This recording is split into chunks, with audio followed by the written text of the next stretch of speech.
Smile in the shot a little. He's right there. Isn't he, sweetheart? Aren't you a sweetheart?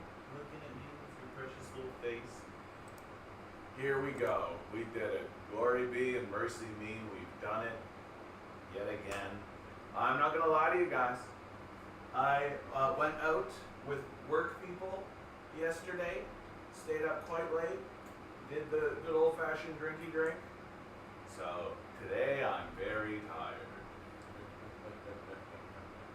A little bit of good news is that the business that I'm working for, the capitalist business that I'm working for, they're extending hours and changing things and doing all this kind of stuff. And the end result, the bottom line, is that I'm probably going to be getting more hours on the days that I work with them. Right? I've told them several times that for me the dream is just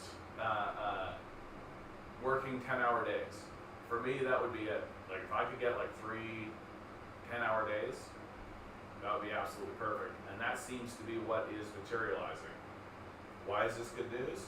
Because I would like to not be homeless. Of course, it does. Oh, am I quiet? You know why? Sorry about that. You know why? It's because the thing was pointing the wrong way. How's that? My microphone was pointing the wrong way. How's that, bud? Is that better? Good to see you, bud. Hey, Content, how you doing? So glad to see you guys. So glad to see you guys. I'm a professional, goddammit. I'm a professional streamer. You guys pay me money to do this stream Mondays through Thursdays, and goddammit, I'm a professional.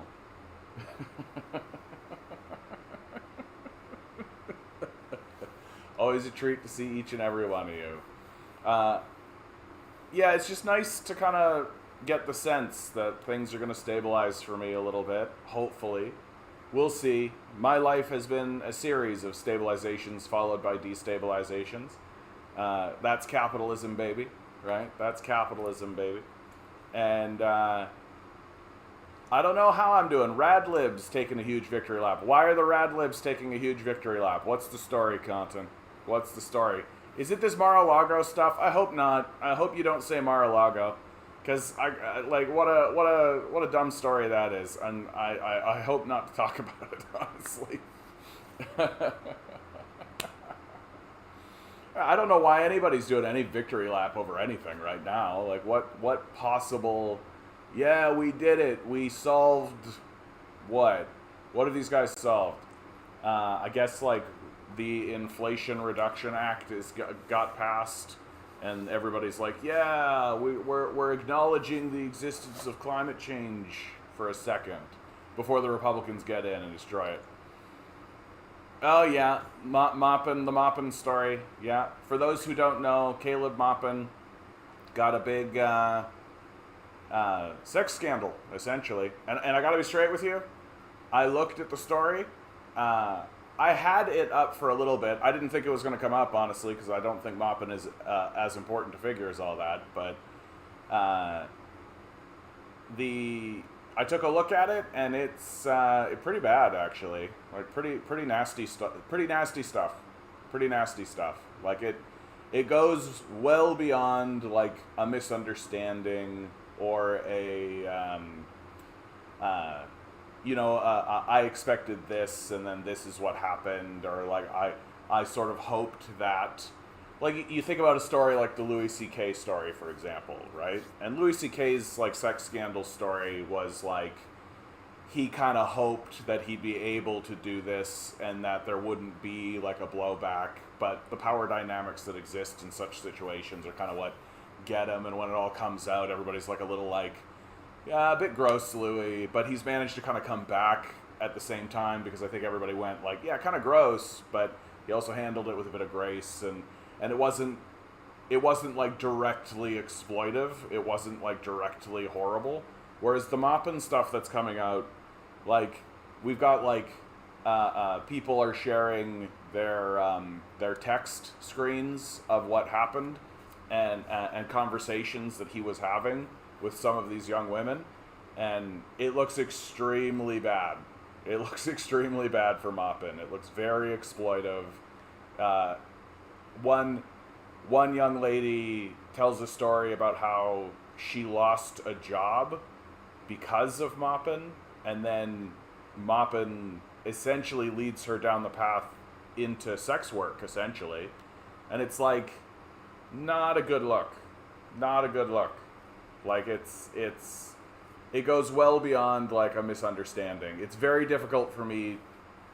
When these sort of stories break, my immediate impulse is to give people the benefit of the doubt, is to say to myself, okay, well, like, sexual relationships and sexual conversations and those sorts of things are very complex and difficult, and sexuality in our culture is very odd.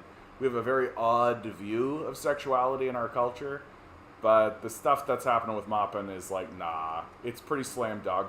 Like, I'm not surprised to hear that organizations are disbanding. I'm not surprised to hear that he's getting outed from organizations. I'm not surprised by any of that. And yeah, I don't know. Like, again, like, I don't think that Maupin was that important a figure. So it's the reason why I decided not to have the thing and report on it. Really, like, the whole patriotic socialist movement is a bit weird, frankly. Like, it's a bit weird. And the only take I've seen that has any interest from my perspective is like, yeah, like, you can't hold on to ideas that America is a good place. Like, you can't, even if your goal is to sort of pull out the positives, right, and present them to the populace as if it's this, as if there's something to be salvaged, you know? Like, the patriotic socialists really, Lincoln was always their guy. They were always bringing forward Lincoln and trying to connect Marxist ideas to Abraham Lincoln and to kind of salvage some kind of things.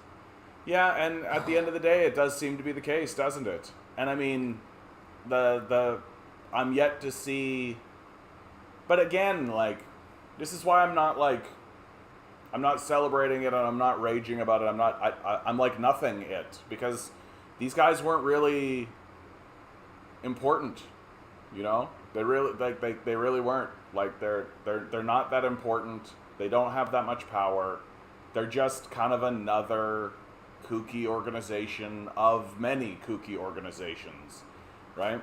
There are many, many kooky organizations that exist in the world, and the patriotic socialists, like, I understand where they're coming from and why they want to do what they're doing, but at the same time, like, it creates an incoherent worldview. Like, I saw Jackson Hinkle put up a tweet recently where he said, what was it, nurses, engineers, and he listed a couple of other professions, aren't the working class.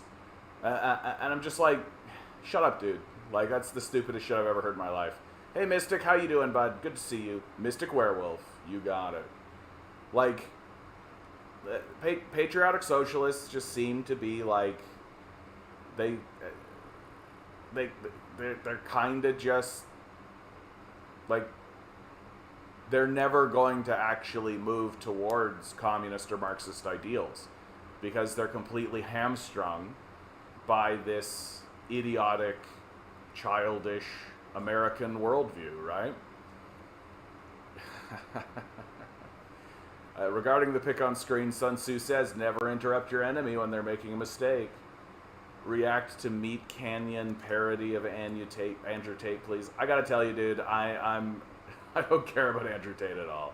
Like, that guy's been completely outed. I don't care to spend any time on Andrew Tate. Like, he's a non-figure to me. That even by reacting to parodies of him, you kind of keep it alive. I think the best thing we could do for Andrew Tate is all forget about him. That would be the best thing that we could do. Literally, just, like, you look at him and just, like, move on. You know what, Mystic? If you're insisting, bud. If you're insisting. I don't have my... Shoot.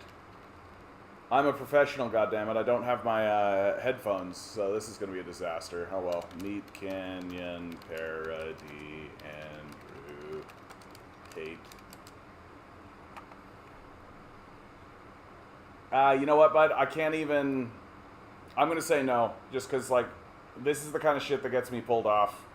It's so annoying how it all works. I hate it so much. Like, this is the kind of thing that gets my stream demonetized. It happens all the time. And again, I don't give a fuck about Andrew Tate. No, you know what? I was right, and I'm just going to stick on it. I don't give a fuck about Andrew Tate. I think Andrew Tate's a misogynist. I think he's just he's just a fucking asshole, frankly. Like, the guy exploits women and puts them into the sex trade and exploits them. He's a pimp, right? Like, this idea, I just don't even care to see him fucking lampooned. It's just fucking annoying. Like, it's not going to make my day. Like, I don't look at him and think, haha, someone dunked on him. I look at him and be like, fuck, this is where the society is. This is where the society is, where we're like, sweet, yeah, we got one on the fucking sex trafficker. Yeah, we fucking did it. And then the guy goes back to Romania, sits on his $5 million or whatever, right? Like, this is the thing that kills me about Andrew Tate. I'm just like, he doesn't need to do any of this. Like, he doesn't need to do fucking any of this. Like, that's really what disgusts me about a guy like Andrew Tate. Like, Tate, like, when he was this kickboxing champion, I'm like, there you go, bud. Like, that's something that you could be proud of, right? Like, that's a talent and a skill and something incredible. But then he just decides to pivot into just this skeezy, shitty bullshit, and it's just like, why? And it's just so that he can feel powerful and big when he's just a really tiny little man. And so that's all I'm going to say about Andrew Tate. I got no interest in platforming any of this goddamn bullshit. Like, he's just a fucking loser. Just a fucking loser. Like, you want to know the content I give a shit about? Over a dozen LA gangs are targeting and robbing the rich and famous, police say. Right? Good for them. Good for them. We got a real Robin Hood situation happening in LA now. Right? It turns out that what was that movie with what's his name, Patrick something or other, I forget, Patrick Swayze, right, where the city falls into crime and all this kind of stuff, and there's all these roving gangs and so on and so forth, right? What took him so long? Yeah, no shit, eh? Like, what took him so long? This is something I think's crazy, is like, It just seems like so much energy has been pointed at, like, you look at the school shootings, you know, and we here at the Canadian Commie do not defend acts of violence against anyone, but, like, why are these school shooters targeting schools? Like, they know where City Hall is. Escape from LA, that's exactly the one I was thinking of. That's exactly the one I was thinking of. Like, it just seems like, what do they expect? You know, you abandon people like this. You abandon people the way it happens. What are you going to end up with, right? What are you going to end up with? You're going to end up with this shit. And if we just keep doing it, this is where it's going to go. Here's a story that comes out of Vancouver, right? Man screaming in pain dies following interaction with Vancouver police. Literally, what was happening? So a man who witnesses say had been bear sprayed. So I can't find anybody who tells me who's actually spraying this, like bear spraying. Like, how'd this guy get sprayed with bear spray in the first place? That's my question. Like, what event transpired that leads to this man being sprayed by bear spray? So he's sprayed by bear spray, flailing in agony. He's shot with a beanbag gun by police 6 times, right? He's running up the street taking off his clothes, because that's what you do when you've been bear sprayed. The man ran into stores, grabbed jugs of milk, poured it on his body to relieve the pain from the spray as the Vancouver police arrived, right? He was told to lie down, but if you've been bear sprayed, you can't lie down, right? You're arriving, And so what do? They shot him, said Green. Vancouver police confirmed a man died following an interaction with police officers. The man was seen acting erratically near East Hastings Street and Dunlevy Avenue. Following an interaction with police, the man was taken into custody and then went into a medical distress and lost consciousness. Another witness said she heard police warn they were going to open fire. And they just did. 6 times. Like, what are we training these police to do? Like, what's the training here? You know? Like, what's the justification here even? Like, what's the thinking? You got a guy, like, I can imagine you're a cop, right? You come onto a scene and here's this guy losing his mind, right? And he's losing his mind for good reasons, right? And your instinct is to, like, down him with beanbags and beanbag guns, right? Nice to know that distressed citizens are gonna get shot to death with beanbags, right? Like, what a fucking travesty this all is. What an absurdity. I know, Milo. People getting shot with beanbags. Milo doesn't care for that very much either. And of course, is there going to be an inquiry? Are people going to ask any questions? Is anything going to happen? No. Right? Just like what's happening with... I definitely wanted to report on Keffel's story. Where the hell did that end up? Yep.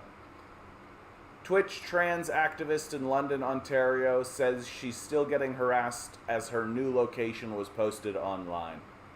Clara Sorrenti, 28, says she's had 5 different pizza orders sent to her hotel room under her birth name. A London, Ontario-based transgender activist and Twitch broadcaster who police say was the victim of a swatting attack earlier this month says she's still getting harassed after internet trolls traced her new location and sent her a string of unexpected deliveries. Clara Sorrenti, 28, temporarily moved to a hotel due to safety concerns following the incident on August 5th. Sorrenti said she tweeted a photo of her fiancé's cat on a bed to let her followers know she's safe, and all of a sudden she started getting pizza deliveries sent to her room from 5 different companies under her birth name, which she legally changed more than a decade ago. I'm actually quite concerned for my safety, she said. I've had to basically go into hiding to make sure no one finds out where I am because I don't want anything bad to happen to me. Sorrenti believes her harassers cross-referenced the bed sheets in the photo to every local hotel until they figured out where she was staying and posted the information to a website called Kiwi Farms, an American forum dedicated to the doxing, searching and publishing private information, usually with malicious intent, her harassment, and trolling of online figures. They collect information on the people they target, they dox them, their families, and anyone associated with them, Sorrenti said, adding her apartment was initially doxed through the same website in an attempt to get Toronto Police's attention. The forum's website describes itself as a community dedicated to discussing eccentric people who voluntarily make fools of themselves. Sorrenti received an email from an unknown sender that attempted to warn her that her hotel got doxed. She admits she didn't think too much of the note until she started getting pizza order confirmations on her email. Sorrenti said she received a call from London Police's Hate Crime Division on August 14th after an employee at one of the pizza companies recognized her name and reported it to police, who are currently investigating the incident as criminal harassment, she said. Yes, I'm absolutely sure the police are going to jump all over this. While I have my misgivings about what happened on August 5th, they seem to be making a good faith effort at keeping me safe, and I appreciate that. If they actually cared about creating a good faith effort to keep Sorrenti safe, they wouldn't have doxed her in the first place. This entire situation is happening because the London police doxed her. That's the long and short of it. That the police doxed her, and now she's going through this travesty and going through this ridiculous nonsense. Hey DM, how you doing? Good Monday evening, fellow comrades. Anyone here seen Breakfast with Justin video on YouTube? It's a 5-minute crash course on why everything's so expensive. Very entertaining and informative. All of these video requests. The thing that I'm frustrated by, guys, like my stream gets taken down.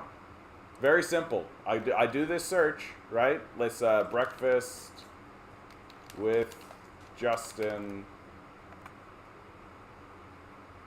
Oh, it's a Pierre Polyev. And if I go to filters and I go to Creative Commons, if it's not there, I can't play it. Straight up, like my stream gets taken down. Straight up. Like, I don't understand it. Like, I don't understand the rules that surround it. I don't understand any of that kind of stuff. Like, usually if I play this stuff, my stream gets taken down. So, you tell me, you find the solution to that, right? Because I know that I can play Creative Commons videos, right? That I know. That's fine. But if I play this video, get completely fucked, which is a shame. It's got 134,000 views. It'd be nice to see it, especially see what Pierre Polyev is doing. Kiwi Farms equals miserable neckbeards who en masse pick on specific people to cope and forget their own shitty lives. Yeah, this is the world we live in. Yeah, odd that such a website can continue to exist, frankly. Like, it's like doxing people seems like obviously it's being done to target people with malicious intent. There's no other reason to do it. Can you think of a good reason why it's important to dox people? Like, if a person is doxing someone, they're obviously doing it for malicious intent. They're obviously trying to foment a discord against a person. That's obviously why it's being done. And you're just allowing people platforms to do it. Walej Salush Nij, good to see you, Mark, by the way, says 9,000 Ukraine soldiers are dead. Yeah. I listened to a great update from Scott Ritter and another fellow who were on the same podcast. And they were talking about the Ukraine situation. And it's just ongoing, right? Ongoing. It's as simple as that. That, like, the Russians have won. I don't think the Ukrainians can pull back, right? There's no... The NATO itself is running out of weaponry, right? NATO itself is running out of weaponry. How do they pull it back, right? How do they pull it back? And, like, Ukraine at the very beginning of this whole crisis should have negotiated a peace treaty. Like, this is the thing that's, I think, so disgraceful about how the United States and NATO have acted in all of this. Is that they're leaving Ukraine out to dry, right? People talk about Zelensky as if he's like this hero or as if he's this kind of thing, and I'm like, how is he a hero? Like, he's literally just putting his own citizens through this meat grinder so that they can just get blown apart for a war they cannot win. Like, Ukraine's not winning this war. Like, that's not happening. And so, like, what's the point? What's the end game here for Ukraine? Where's the W? And the United States is just going to bail on them, like they always do, right? They're not going to, like, they're not going to help rebuild Ukraine. They're not going to do any of that. So I don't understand why the Ukrainians are still going along with this. Like, that's the part where it gets a bit odd for me, or I'm just like, it's just got to be like this extreme emotional sort of thing. Yeah, Pierre has your vote. Don't vote conservatives, dude. Like, don't vote conservatives. Just don't do it. It's easy not to vote for a conservative. It's easy not to vote for a conservative. You just don't do it. And I mean, this kind of thing looks to me like Pierre's doing what he always does, right? He does like a little talk to the video thing, and he's a very effective liar. He's a very effective grifter, and he's creating art pieces, right? Sitting in a diner, having a little conversation about what's going on, pretending as though he's talking to Justin Trudeau, right? I mean, it's not different. Like, it's not different. That DM, like, it's just like, it's like you're saying, like, we're gonna paint the car red instead of blue, or paint, I guess to keep the analogy tight, we'll paint the car blue instead of red and just ignore that it has no engine. You know? Like, I understand your frustration. Don't get me wrong. I do. And these sorts of things are likely very effective, right? Very effective. But, like, the conservatives aren't going to come in and govern much differently, right? Maybe they'll do, like, a little coat of paint here, or like a little tick here, or a little tick there, right? And they'll probably set the society up for further privatization, or they'll be more aggressive when it comes to privatization efforts, right? That's definitely true. But, like,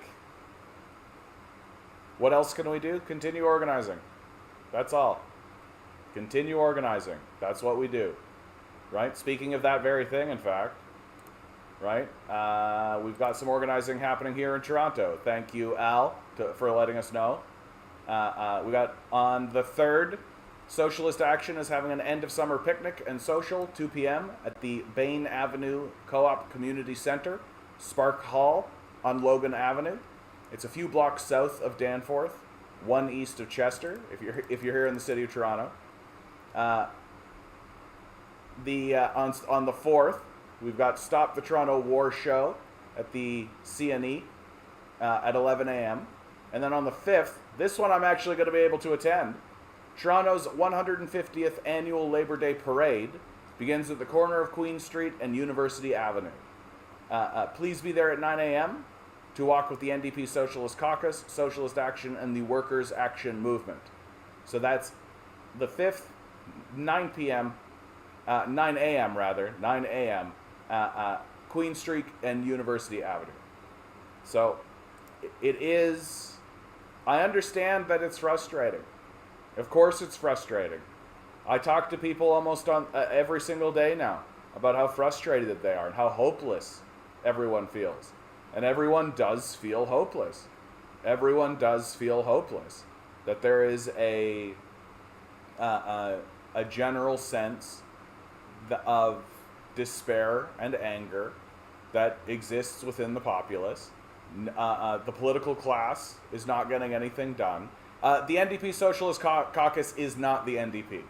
The NDP Socialist Caucus is a group of socialists who are working within the NDP, right? To attempt to push the party towards socialism. I don't necessarily think that will work, but I don't mind people doing it. I don't think that that's too bad. Yep.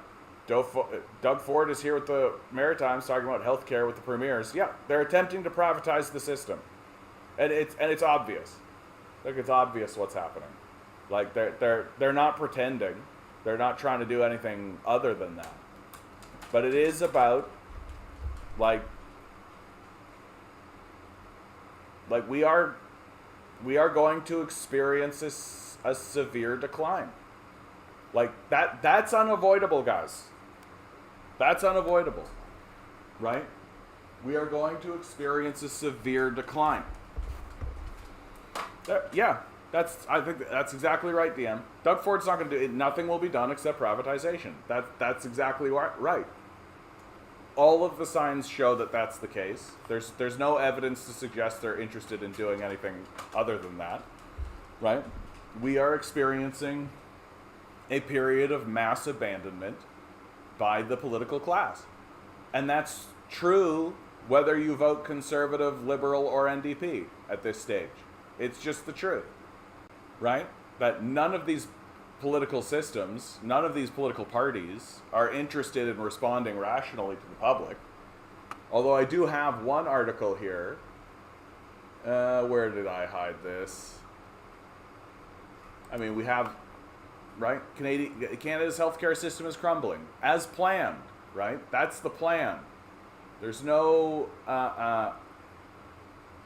reason to believe that we're not that the powerful and the wealthy are not doing these things on purpose, right? We do have a couple of NDP MPs out in British Columbia who want to crack down on corporate landlords who are making housing more unaffordable. First I've heard of it from any of the NDP, right? First I've heard of it.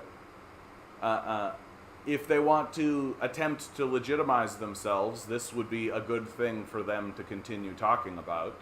But I suspect as the issue begins to ascend throughout the ranks of the NDP, that it will eventually diffuse, right? It'll eventually diffuse. And look, guys, like, we've got to be serious and we've got to be honest about the nature of the project that we have embarked upon. Like, there's no quick fix here. It's not going to happen in an election cycle. It's just not going to go down that way, right? That voting conservative, getting let's get rid of these liberals, all that kind of stuff. Like, it's not how it's actually going to work. It doesn't really matter who is in the driver's seat of the system, because the system itself is what's at issue. And we are sitting here saying, well, what historically actually works? What actually works when it comes to actually driving the conversation and moving the meter and moving the bar? And what works is surrounding the halls of power. That's what actually works. And just because it's not happening today or tomorrow, just because it's not immediately happening, doesn't mean that we need to lose sight of that. I understand that it's frustrating, and it's going to continue to be frustrating. So I'm seeing it all over the place, that people are so frustrated that they want to talk about all kinds of stuff, right? People want to talk about, like, Andrew fucking Tate. People want to talk about anything that can distract anything.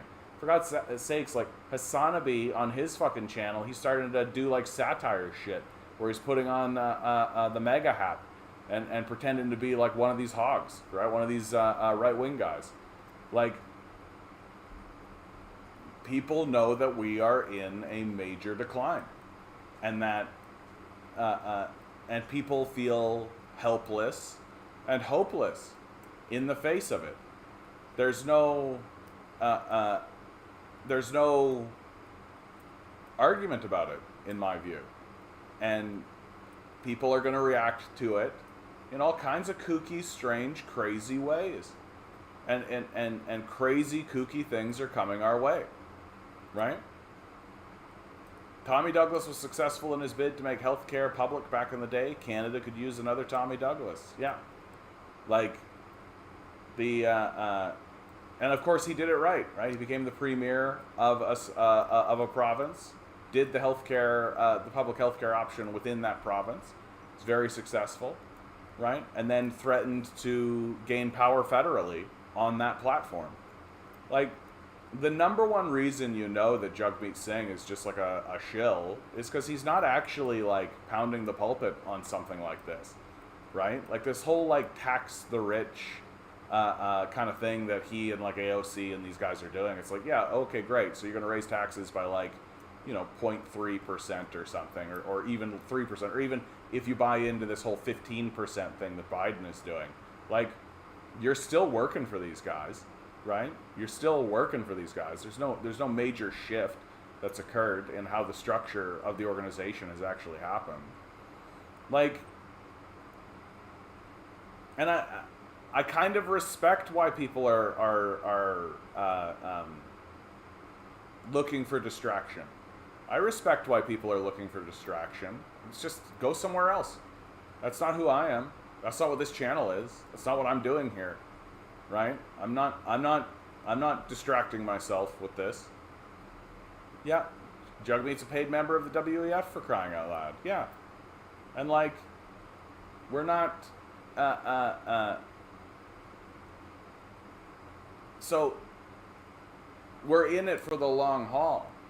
And we're in it to come together in solidarity and have a place where we can actually talk openly about how insane this is, and to continue encouraging one another. And I've said it before, I'll say it again. The weakness of this channel right now is that we're too spread out, right? Like, people are in British Columbia, people are in Prince Edward Island, people are in here in Ontario, people are throughout the United States, right?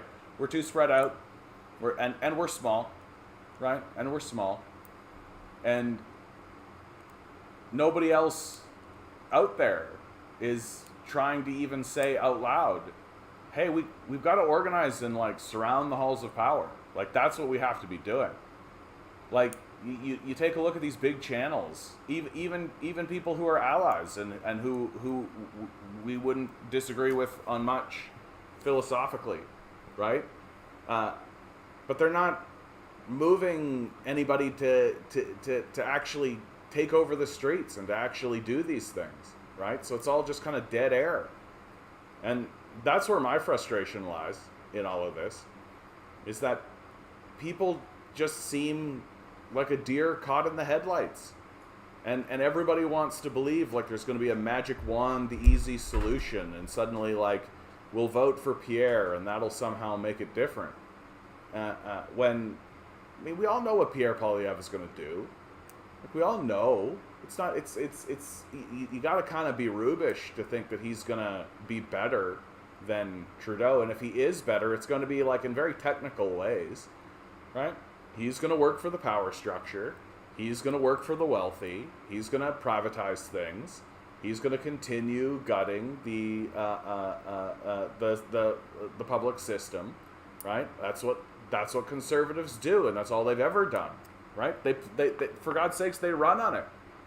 Like, they run on it. Small government, that's their whole thing, right? They run on it. So, like, we have to have patience, and we have to believe that it can be done. Anemone, how you doing? Good to see you. Yeah, I had a conversation just with a fellow yesterday, right? And his hopelessness was apparent. Like, he's a young kid. He wants to be able to, like, he said straight out, like, I don't think I'll be able to continue living here in the city the way the market's going, right? Like, he's just gonna have to leave. And I said to him, like, well, what are you gonna do? Like, where are you gonna go? And he's talking like, well, maybe I could go to some other, like, a European country or something, right? And I suggested, well, you could maybe move to, like, a small town, Canada. And he's like, nah. And, like, kids are feeling abandoned. Like, abandonment is the word. Abandonment is the word. Like this guy's like 19, 20, and he's not talking about it as if, like, these guys are going to come in and there's going to be some kind of change or there's going to be some kind of thing. Like, he knows that's not going to happen. So it's every man for themselves. And when you build a society like this, or build a society, but if you have a society that's like this, like, he's not, like, trying to follow the rules. Like, these guys aren't trying to, like, live in the world and try to help other people, because no one's trying to help them. So it's every man for themselves. And you can't build a society this way. You just can't do it. And I'm trying so hard to, like, encourage people, and I'm trying so hard to keep some kind of optimism, right? Because, like, ultimately, at the end of the day, I am an optimist, right? I'm honest. I'm not like one of these fake optimists who are just bullshitting about everything, right? I'm not sitting here trying to be like everything's sunshine and roses. But, like, I think that we can do these things. I think these things can be done. I think that we can actually create organizational power in order to challenge the powerful, because the powerful are actually quite weak.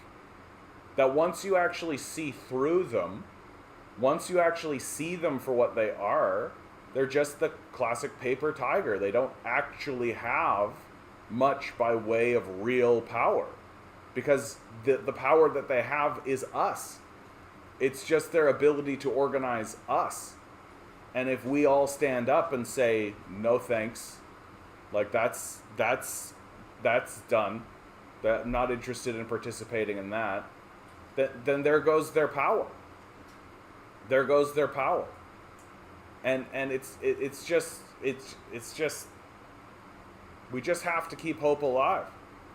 We have to keep hope alive. Or else then we're truly gone. My hope is that Pierre will implement a basic income without fanfare, the same way Harper implemented a child care benefit. I mean, I don't really have much hope for that, frankly. Like, it is interesting that the Harper government implemented the child care benefit. Yeah, like, as you say, without fanfare. Like, literally never talks about it. It just doesn't come up. It's interesting how that works, right? It's interesting that these conservatives put in this, like, big government subsidy, big government program, and just nobody ever mentions it or talks about it. It's kind of odd. Hey, Chris, how you doing? NDP is like a small dog, all bark, no bite. Yeah. But, no, that's what kills me, is that they're not even bark. Like, they're not even bark. What are they barking about? Like, what's their big bark? Like, we got to raise taxes on the rich 2%. Who fucking cares? Like, who gives a shit at all? There's a reason why the people of Ontario don't see a difference between the NDP and the Conservatives here, right? There's a reason why the majority of non-voters said, we don't see a difference, because there isn't one. Like, they're going to raise taxes on the rich and fulfill the election promise by 2%, and then give some handout to the wealthy, the way that always happens, to obliterate any of that kind of stuff. Isn't child care benefit a form of basic income? Yeah. The 53% non-vote could have voted Green. Yeah. But again, their response is they don't see a difference between these parties. Like, that's how they respond when polled, right? Something like 45% of them say we don't see a difference in these parties. 20% say they don't think their vote even matters at all. So 20% of the people who didn't vote don't actually have faith in the system whatsoever to respond rationally at all, right? And then the rest is stuff like, I couldn't get time off work, or I forgot, right? Basic human shit. And really, like, I don't know. I don't think you need a clearer sign that people are saying, like, we need to challenge the system in big, serious ways. And it's just not happening. That you could look at the Green Party and the Greens are saying, like, oh yeah, we need to transition off of fossil fuels and like an ODSP raise and all these sorts of things. But at the end of the day, everybody's going to keep going to work and working for the people who own the society, right? Like, nobody's actually standing up on the stage and saying,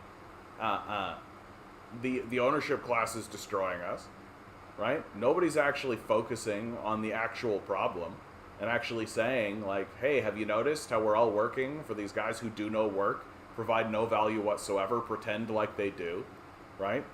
Like overt, crazed psychopaths like Kevin O'Leary coming out and pretending as though he has anything really interesting to say to us that we should take seriously outside of, like, yeah, we're being exploited, obviously, so that we do all the work and he does fuck all at all, Mr. Fucking Wonderful, right?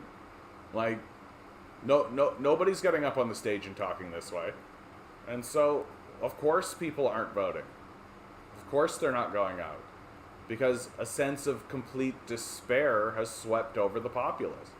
That they are, like, how is it even conceivable? How is it even possible that the NDP are not smashing the pulpit apart, screaming about housing prices?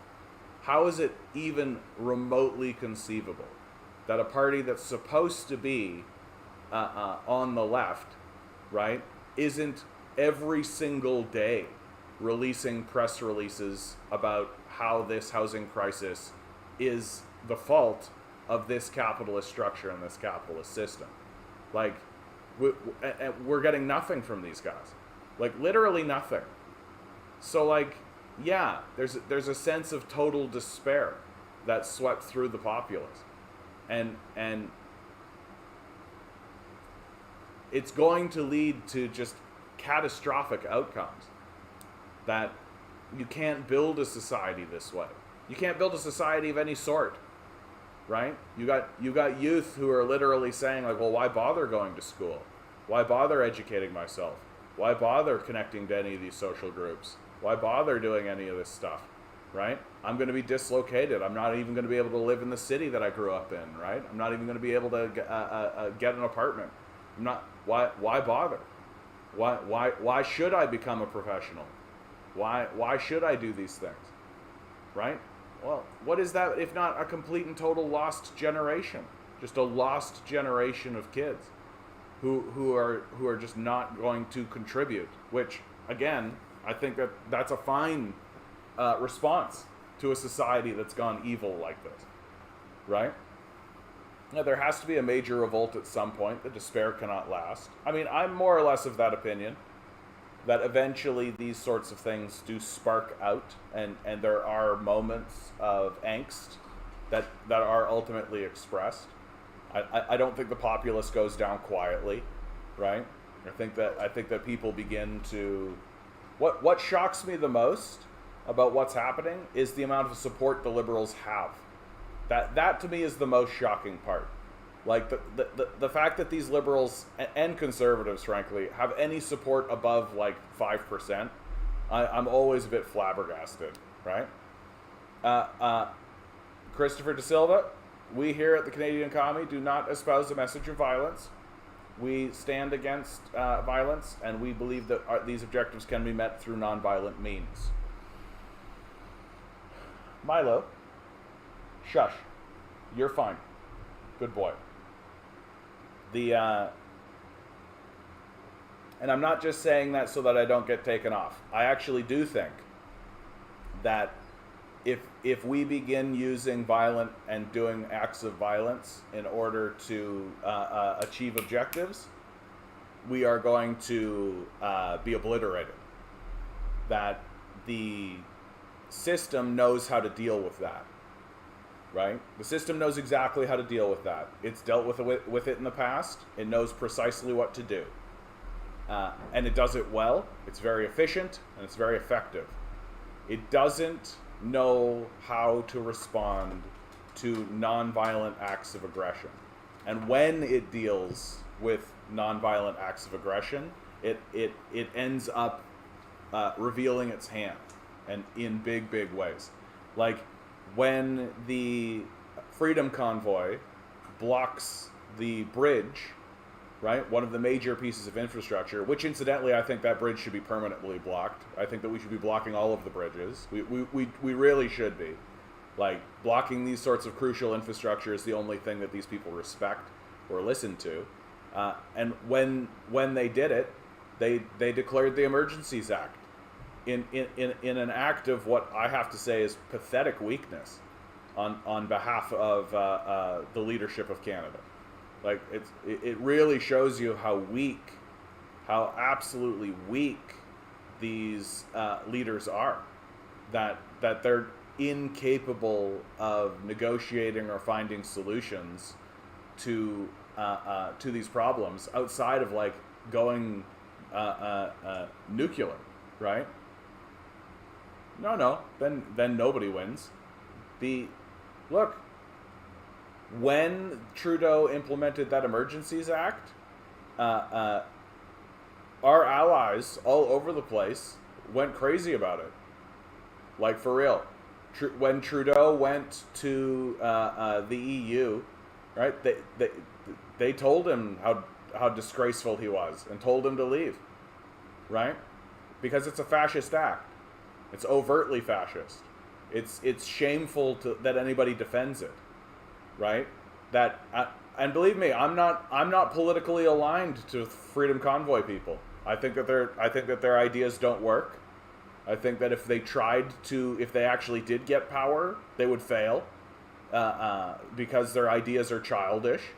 They haven't actually thought anything through, and but at the same time, they're Canadian citizens. They have the right to protest. They are protesting. They should protest. We all should protest. I can respect this position very strongly, that the Freedom Convoy has the right to protest and should be doing it. But Christopher, like, here's the truth about that, okay? Like, if you do that kind of stuff, right, this is the story that you should be following.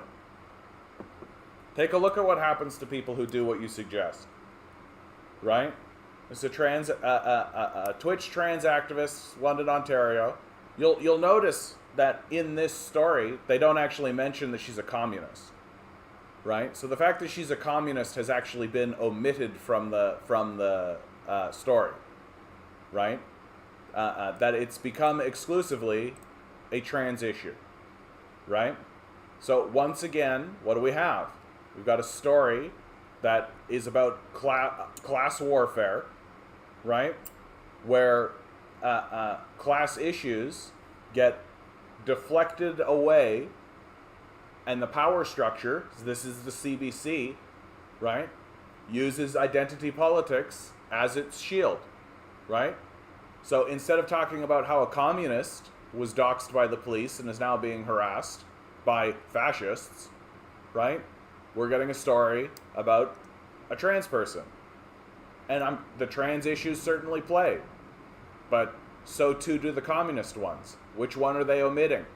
What's being omitted from the conversation, right? This is the future of how our politics is going to go, right?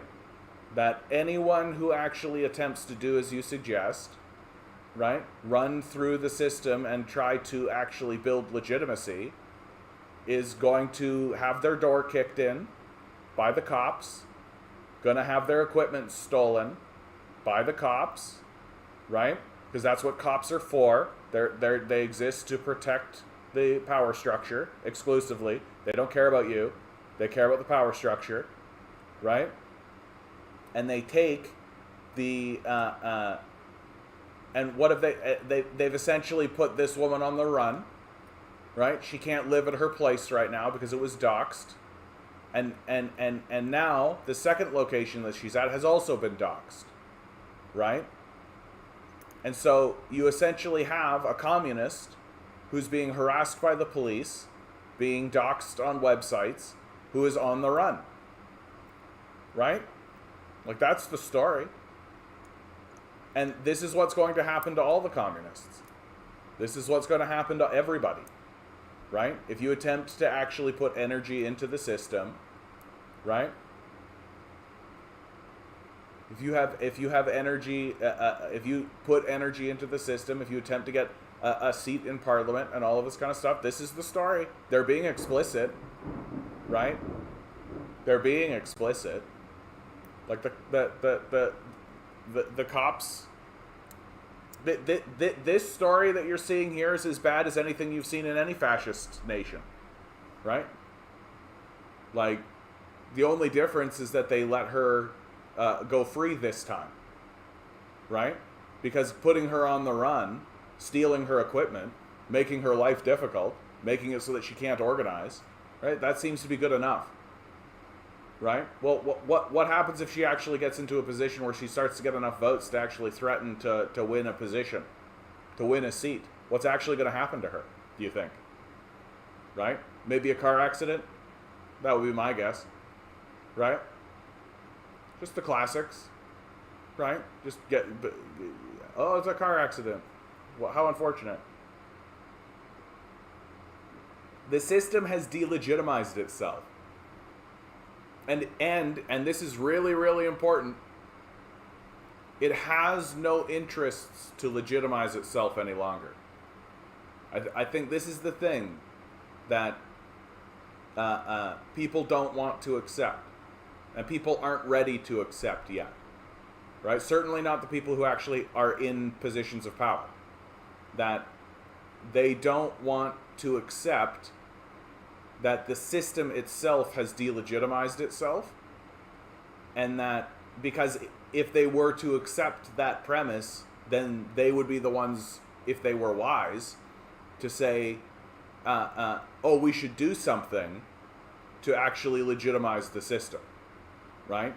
This is the classic liberal ploy, right? That once the system begins to delegitimize itself, you give something to the populace, right? You release a little bit of the pressure, and that convinces the populace, oh, well, we got something, right? But they're showing they're not even capable of doing that. They're not capable of responding to these crises. They're generating the crises. They're creating the crises on purpose. And like, we're living in a period of time where the people who have power and the leaders have become completely unhinged and self-destructive, right? They're self-destructive. You're genuinely telling me that the leadership is so incapable of understanding that the way to ensure the populace stays complacent is just by giving them a win, right? But they're not even allowing that to happen. And so what do you see? You see a big unionization push that's happening throughout the United States and Canada. You're seeing more collective action happening. You're seeing more protesting happening. You're seeing larger and larger things occurring because the system has lost its legitimacy. And like, that's why I'm not like crying too loudly about this idea that, oh no, communist is never going to get a seat in parliament. Like, it's delegitimized itself. And moreover, the people in power are completely disinterested in re-legitimizing it. They're just completely disinterested. Yeah, no, I'm not going to say that the unions are being effective, but it is a push in the correct direction, right? Like, it's the same thing with like communism has never been fully realized. Yeah, but like the communists know this, and there's a trajectory, right? That having unions is better than not having unions. And if people are pushing towards unionization, right, it's because of the desperation that's being created by the capitalist class. And so we should support people in that, right? We should support people in that and hope that they support the people's initiative for actually getting into the streets and shutting down crucial infrastructure. Because to me, it's the only thing these people are going to listen to. It's literally the only thing people are the wealthy are going to listen to. Speaking of listening to things, ad break. Don't you just love it? Don't you just love it?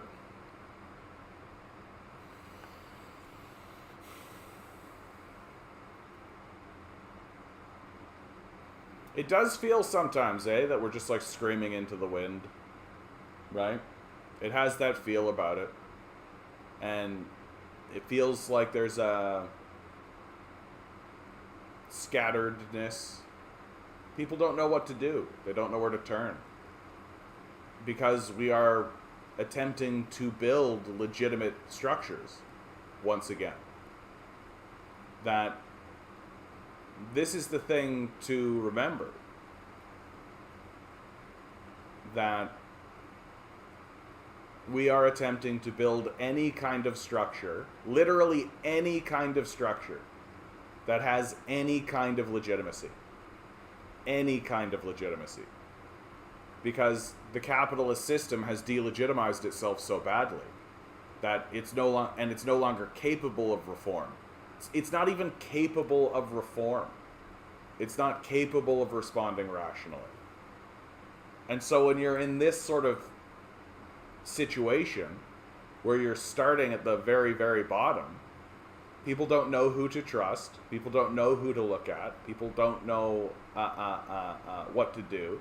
And also I think there is, and Chris, you bring it up here, do you think leftist infighting is a major issue, or can we make progress regardless? We can always make progress. But at the same time, infighting is a major issue. And I gotta be clear, there is such a thing as like right-wing infighting, right? Like, political groups are full of infighting. It happens all the time. What I think makes leftist infighting so much more apparent is that leftists are somewhat destabilized and and feel betrayed fairly regularly, right?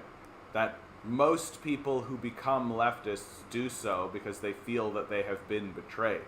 That betrayal plays a big part of it. And so leftists, I feel, are constantly looking for daggers, right? They're constantly looking for when's the moment of betrayal? Where's the betrayal moment? And you can see that in a lot of the conversations that happen about the history of leftist countries and leftist organizations, communist countries, right? Trotsky versus Stalin, right? It's the story is a story of internal struggle, infighting, and ultimately betrayal. And so I think leftists are constantly on high alert and take every tiny little slight to be the moment when they can finally say, aha, yeah, you've betrayed me, we can no longer, and then they schism, and then this becomes like this type of thought, and this becomes this type of thought, and you give it a title, right? I don't really, more and more I'm seeing Twitter as not effective.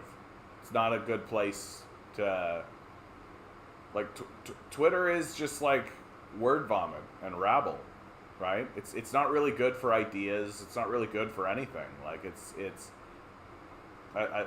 who was I listening to just today? I was listening to Louis C.K. and I think he hit a point. He said, like, yeah, Twitter is just like people talking shit, except now it's written down, and so there's like a legacy to it. So that instead of being like in a pub with your buddy and just being like, fuck this guy, who gives a fuck about this guy, what an idiot, and then like if that guy showed up, you'd probably be like, oh, it's this guy, okay, let's talk to this guy, and that's fine, right? But instead of that, it's all written down and everybody can see it in perpetuity forever, right? And so everything has this like weight to it that it shouldn't necessarily have, right? Kim Iverson just did a thorough video piece on the Uyghur genocide. Who's Kim Iverson? That name sounds familiar. Did somebody say a major issue? Good to see a major. The West is really hitting the Uyghur genocide moment right now because the report from the UN is about to be released. Yeah, I don't know who this person is. There's a report that's about to be released from the UN from Michelle Bachelet. That's when I'm really going to report on it. And it really looks like it's going to come back being like, yep, no genocide, right? And you can tell that the West is very skeptical, or not skeptical, that the West is very... It's trying to continue finding methods to legitimize the story. Recently, there was a UN commentator who created a document that said it was like the history of slavery in the modern period, right? That was the list, or the title of the piece. And within that document, there was a paragraph where this UN guy cited the Uyghur genocide, right? And they're talking about all kinds of different ones that exist all over the place. And so there's like this one paragraph. And of course, this gets reported in Reuters, and everybody loses their minds about it. But then if you actually find the source document, and you dig into it, what are the sources? Adrian Zenz, the CIA. It's like the same bullshit. So Westerners know, and Western media knows, that the UN report is going to come out, and they know what the report is going to say, right? They know what's going to happen here, that the report's going to come out and say this isn't a genocide. Like, how could it possibly be? The Uyghur population increased over the period of the time. The Chinese government increased the amount of wealth and the amount of money that went into the Xinjiang province over that period of time. Like, how many genocides have you had where like when the genocide of the First Nations people was happening here in Canada, did the population go up or down? Did we give them more or less money? Like, it's kind of embarrassing at this point. There's like very, very clear things that you could point at to be like, what's your fucking story here, man? And this isn't to say that there aren't security concerns happening in the Xinjiang province as they're going through a refugee crisis. This isn't to say that there isn't strife and struggle between two ethnic groups, right? But that's beside the point. That's not a genocide, right? That's not a genocide. And so the West is doing everything it can. Like this is what's so embarrassing about us. This is what's so embarrassing about who we are. Is that we're working as hard as we can to legitimize false events that don't exist, while not working at all to legitimize our own system of governance. Like,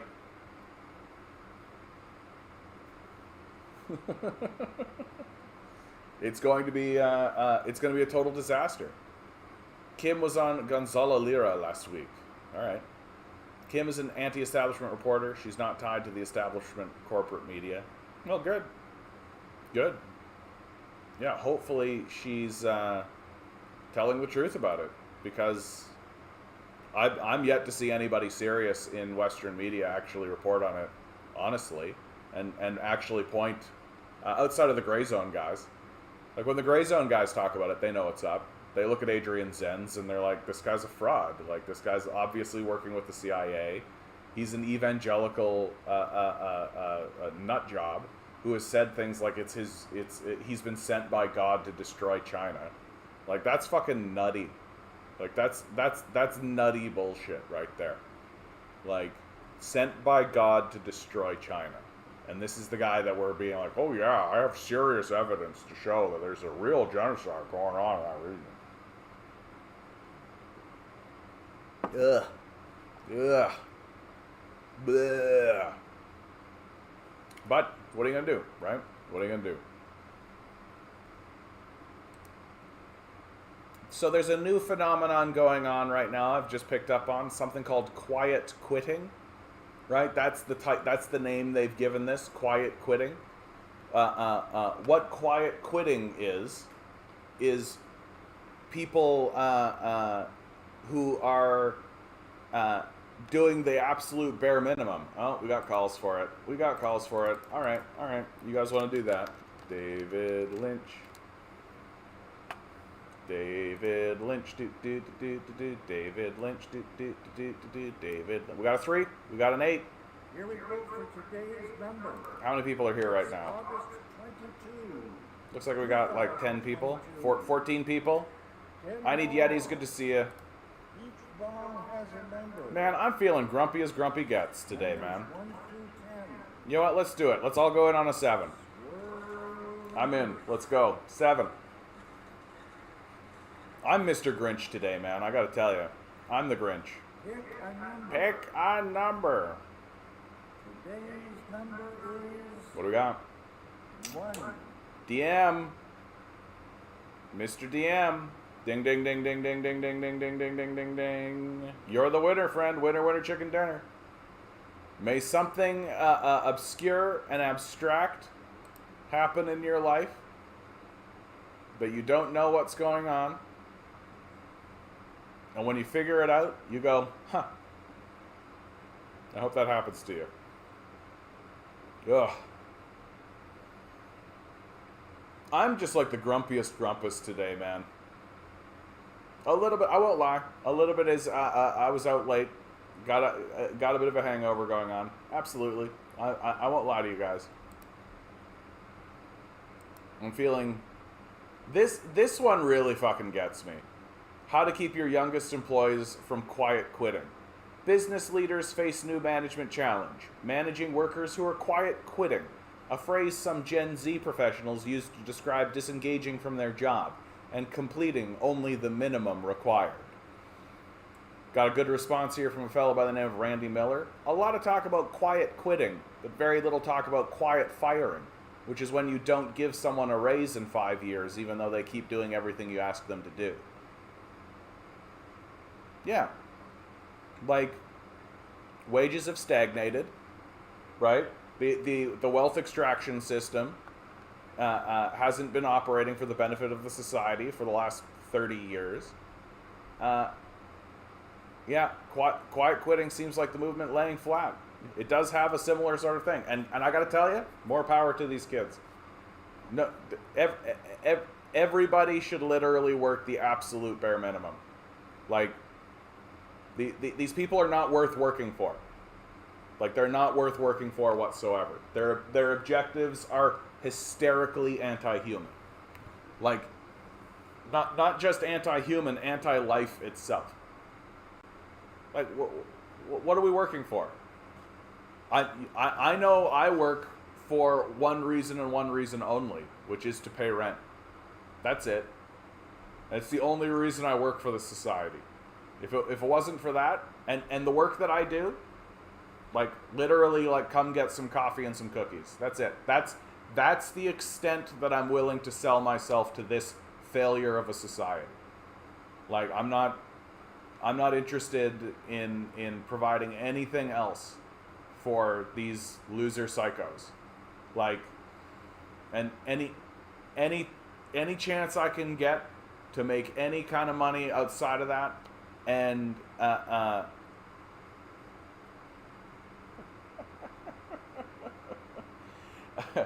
like, if I could get this to pay my rent, that'd be great. If I suddenly released a book or something and that paid my rent, that'd be great. That would be wonderful. But until such time, I need Yetis. Dude shows evidence trying to prove Trump is the Antichrist. It's some crazy stuff if you're down to look at it.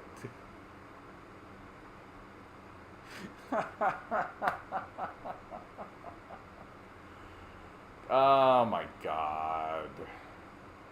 Trump is not the Antichrist. What a...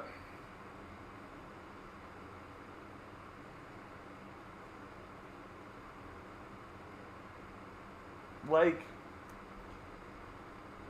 we've got to try to resist this kooky bullshit. We gotta try to resist this kooky bullshit. Like, there's a lot of kooky bullshit coming our way. And you need to try online passive income jobs. Yeah, right. Passive income is literally just having other people do your work for you. Like, Trump is the Antichrist. I guess that would be effective if you're one of these, like, Jesus is coming back at any moment kind of guys, right? Like, this is the language that we're using. It sort of makes sense, right? What have I been saying? Everybody should read their Bible, right? Everybody should read their Bible. Get at least read Matthew, Mark, Luke, or John, right? Just give it a cursory glance so you can see how fraudulent these losers are. And so it makes sense that somebody is eventually going to be like, yeah, we gotta show that Donald Trump is the Antichrist. That'll really get it. I love this idea, by the way. I do. I love this idea of a person who it used to be pro-Trump. Yeah, I got you, Yetis. First message didn't go through. I'm seeing you. Are any of y'all seeing my messages? You're right here, bud. How you doing? Hello. Here. Sometimes this works. If I go top chat and then back to live chat. Yeah, because in the top chat, your message disappears, and then I go to the live chat. You see what I'm talking about, guys? Like, I don't understand this fucking system at all. Yeah, do home care jobs. At least that helps people. Yeah. Right amidst, like, a healthcare crisis where the whole system is collapsing and they're not hiring people. The issue with patriotic socialism is that the target demographic is reactionaries who uphold a settler colonialist genocidal ethno-state. Yes, that's sort of the oddball position of these patriotic socialists, right? Like, that is that, like, they just don't want to go full communist. Like, that seems to be the thing, is that they still want to believe that America has value, right? Like, that's it. God hates the workers of the iniquity like you. God hates the workers of the iniquity like... I don't think I understand your statement, bud. Sorry. Yeah, like George Washington and Thomas Jefferson were literally descended from the Holy Roman Emperor, and were slavers, like, like these Pat Socks, they really want to, and I don't know that I understand. No, I do understand it. Like, I understand why they want it to be like communism with American characteristics. That's what they want it to be. They want communism to be its. They want to move into a new form of governance, or a new understanding of how to communicate with one another, and root it in the teachings of both Marx, as well as maintaining and it's Abraham Lincoln is the one that they use the most, right? Abraham Lincoln, who freed the slaves, right? Who saw that there could be a better, brighter future for America, right? That and I don't know, like, if I was if I thought that they were trying to just be very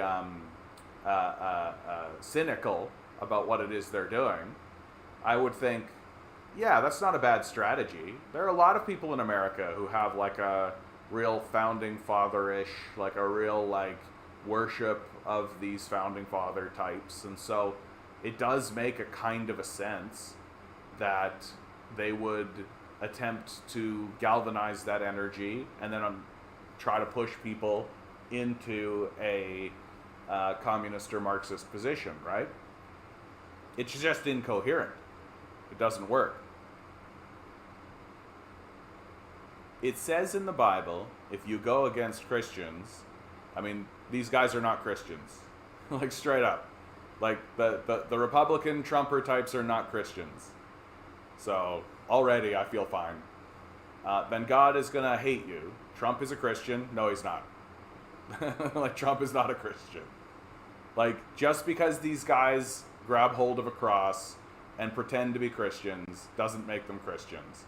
Like, read one of the Gospels. Just read one of the Gospels, and you'll see that that's the truth. I'm more of a Christian than these men are. Like, no doubt. Just read the words of Christ. Read the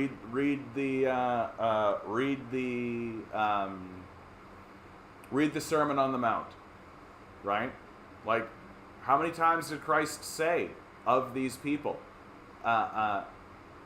give your money to the poor? How many times was Christ saying that? You think the primary message that comes out of the Republican Party is you can't give handouts to poor people? Like, the only question these guys should be answering in regards to Christianity is, why do they disagree with their Christ? Because they obviously do. Like, they don't listen to what Christ has to say. They don't care about Christ. They don't give a shit whatsoever. And so to call them Christians is an absurdity. They don't believe in Christ. They don't listen to what the teachings are. They don't care. It's just performative. They're like, if they're Christians, then I'm like the Snuffleupagus. It's as simple as that. Some of my message won't go through for some reason. Yeah, dude, I don't know what to tell you, dude. You know, the thing is, Yetis, is that my position on Trump and all these guys, right, is that is that he's just a performer, right? Like, they all work for the same people. Like, that it's just distractionary nonsense. Like truly. What's going on here, Christian? What's happening, bud? Like, I didn't take you for a Trumper, bud. Like, Trump's not a Christian. Straight up. He's a performer. He's a performer who's attempting to galvanize support for his vanity project, which is being the president of the United States, which isn't really a position of power anymore because it has been completely corrupted and co-opted by the oligarchy. Like that's who we should be talking about. Like I don't care about Trump. Like I don't really. Like anytime I tune into him, he's just saying the kooky nonsense and the kooky bullshit that he's saying, right? But he's not, like, he's interesting insofar as his brand is being outrageous. Like that's really what it is that he is a break from sort of the traditional idea of what it is to be an American politician, right? That before Trump, there was this idea of statesmanship, and there was this idea of appearing to be in control and statesmanly, right? There was a right way to appear and to be in this public sphere, and Trump kind of came in and blew that all up, right? But at the end of the day, like Trump, the way that Trump has governed when he was the president, the way that he governed was no different than the way that Biden is currently governing, or the way that Obama governed, and the way that Bush governed, or Clinton, right? There has been a full, like, it's been a complete, clean trajectory, right? And that maybe he has said things that have broken with the establishment, but his actions don't have anything to do with any of that, right? And actions speak louder than words. That at the end of the day, Trump has lowered corporate taxes. He's lowered taxes for the wealthy, just in complete and total continuity with his predecessors, right? He's given massive bailouts to Wall Street and to all of these, the fossil fuel industry and all of this, right? I still don't think Trump is just some regular guy. Dramatic rise in power and a cult following is very eerie. I mean, that's an interesting, like, but all politicians are a popularity contest, right? They're all a popularity contest. Like, Trump has just really made it clear that the system doesn't really have much by way of legitimacy, which is what I say all the time. The American system doesn't have legitimacy. It's been delegitimized. It's been delegitimized for a long time, right? But before Trump even, the American system of governance is a delegitimized system. For God's sakes, like, the Supreme Court picked Bush over Gore in this tight election that technically Gore wins. So it's like, where's the legitimacy of this system, right? Like the American system of, like, the federal system of governance does not have legitimacy. And someone like Trump has just finally come along, and because of his own vanity and because of his desire to have power for himself, which is what it's all about for him, he's completely willing to smash the system apart and completely willing to take advantage of things that other people were not willing to do. And, like, he's the first Twitter president, for goodness sakes. Like, this Mar-a-Lago situation is completely a case in point when it comes to Trump, right? The Mar-a-Lago situation, literally like, Donald Trump takes some classified documents away from where they're supposed to be to Mar-a-Lago, right? Sounds like a scandal. It actually isn't. Literally every president does this. He took some classified documents home, right? To look at them when he was at home instead of when he was at work. It's as simple as that. And every president has done this. The difference is that when the FBI contacts the president after they're out of office, the former president, and says, hey, you've got those documents, we need them back, right? They usually go, yeah, that's right. That's fine. And they send them on back because they don't want a scandal. They don't want a big thing, right? But Trump is sitting there going, oh, hey, you guys are telling me that if I don't send these documents back, then you're going to come and get them. So you're going to raid Mar-a-Lago is what you're going to do. Well, what a wonderful way to get my name in the news. What a wonderful way to galvanize support. What a wonderful way to drum up the base and really create a lot of energy. Right? That's what this is all about. It's just showmanship. It's just showmanship. Like, there's no... Like, what's the story? Like, really, if you actually look at what the story actually is. The Mar-a-Lago story is the FBI asked the Trump administration to give back classified documents that Trump took when he was the president. Trump said no, and so they went and got them. That's the entire story. Like, it's not actually a big scandal. Like, literally, they sent a messenger boy. Like, the FBI didn't go in there like, go get down, oh my god, yeah. They didn't, like, arrest people and, like, smash the place up. They didn't, like, blow anything up. There weren't fires and shit. There wasn't, like, a hostage situation, helicopters in the sky, Trump on the run, right? Like, none of that. None of that. Like, what truth are you talking about, bud? That Trump is a Christian? He's not, though. Like, he's just straight not. Like, what has convinced you of this? The Democrats used the Pied Piper strategy, which backfired. Yeah, backfired big. And they're still doing it too. That's my favorite. They're still doing it. They'll like actively fund like extreme far right people, and it backfires all the time on them. Like it's brutal. You will go to hell going against Christians. Most Christians are Trump supporters, so shut up. Where you from is so evil and satanic. Christian, bud, I don't want to ban you in the chat. Like, I don't. Like, these people are not Christians. Read your Bible. Just read it. I'm sure you have one. If you don't, they're free. You can get one. Yeah. And there's some... Kea raises an interesting point as well. There's some debate as to the existence of hell. Right? Like, the truth is that we just don't know. That's all. We just don't know. All right, bud. It's a real shame. I don't want to do this one. That's a real shame.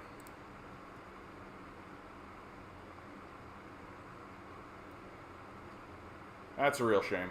That one kind of hurts my heart a little bit, I gotta be honest. It's okay. Hope you're okay in the world, Christian. Yep, his supporters view his persecution like Jesus Christ and that he will rise from the dead. Yeah. It's just kind of madness, isn't it? There's just kind of a derangement to it. Like, imagine like looking at the history of Donald Trump and actually concluding that he's even interested in being a Christian. Like that's the thing that's so funny. Like, what world do we exist in where there are actually people who genuinely believe? But I mean, the same shit happens with all fascist leaders, right? They create this sort of mythical narrative and this mystical story that their followers buy into, and it's absurd. Like, it's the absurdity of it that captures me, right? Like, when Donald Trump is like doing The Apprentice, is that when he's a Christian? Is he a super big Christian on The Apprentice? When he's firing people and just basically wagging his dick around? Is he a big Christian when he's putting people into when he's betraying business partners? When he's basically leaving people in the lurch, right? Preferring to declare bankruptcy and fold companies and abandon people he owes money to, right? Is that a super big Christian thing to do, right? Like, what the heck are we talking about here? Like, it's so wild to me. It's just so wild to me that we're genuinely going to be going in to this conversation And there's actually people who are actually attempting to convince me, right? Who are actually attempting to convince me that Trump is a Christian. Like, ugh. Yeah, I think that's what it comes down to, Yetis, right? It's in-group preference. Better to support someone who says they agree with you than someone who does not, yeah. Like, just, it makes it easier, I suppose, right? If you actually think that Trump is a Christian, then you can, live in that kind of fantasy world. And it just makes it easier to communicate with the people who are around you. But, like, what's kind of disturbing about what just happened here with Christian here? Like, here... listen to the rhetoric. Like, let's take a look at it again, right? This is kind of scary, right? Shut up, Beta. I mean, if you're I gotta tell you, this. I don't mind if people like call me a liar or any of this kind of, but this Beta shit, like calling people Beta is the most childish bullshit. You're basically just convincing me that you're like a little baby if you're calling people Beta. Like, what are what was the thing that really got me? Yeah, this you will go to hell. Going against Christians. Most Christians are Trump supporters, so shut up, and where you're from is so evil and satanic. Can you think of a worse thing to say to a person? To condemn people to this pit of hell? So you believe that there's a place with eternal fire and damnation, right? And you have taken it upon yourself to decide on the behalf of God, right? So it's not God that's making the decision, it's you, that I'm the one that's going to go to hell. So saith you. I can't think of a worse thing to say to a person. That you're going to burn in hell forever because you have the audacity to point out that someone who's pretending to be a Christian is not a Christian. Like, Trump's not a Christian. It's shocking to believe it. Was it Christian to let hundreds of thousands of Christians die in a preventable pandemic? Yeah, there's a good one. Like, is it Christian to continue allowing people to continue spreading homelessness? Right? Is it Christian to continue allowing wealthy people to extract as much wealth as they can from a society that's collapsing in on itself? Does that scream Christianity to you? Here's a good one. Is it Christian to go on Jeffrey Epstein's island? Right? We know Donald Trump went to Jeffrey Epstein's island plenty of times. Right? Yep, Trump had Soleimani assassinated, not very Christian. Right? That's really evangelical Christian, right? The evangelicals, they think Muslims are going to hell anyway, right? That's what makes this kind of statement of you're going to hell so condemnable. Because if someone's going to hell, then you can just murder them, right? You're basically saying that they're subhuman, right? And I think the scariest part about that kind of thing is you're really saying that right? That you've convinced yourself that you have this kind of knowledge that you can't possibly have, right? Which is that you know that someone is going to hell, as opposed to keeping that within the purview of your God, right? Which your God would be the only being that would actually be aware of that. So you're basically speaking on behalf of your Creator, of your God. And for all you know, your God is looking at you going, nope, that's not what's happening. Right? For all you know. And at the end of the day, it's just fucking childishness. Which makes sense. I mean, you're calling people beta. Like, jeez. Yeah. If Trump is a Christian, I'm Benny Hill. I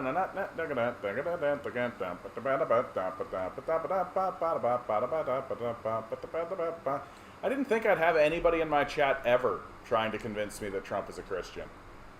What a weird moment this was. What a weird moment.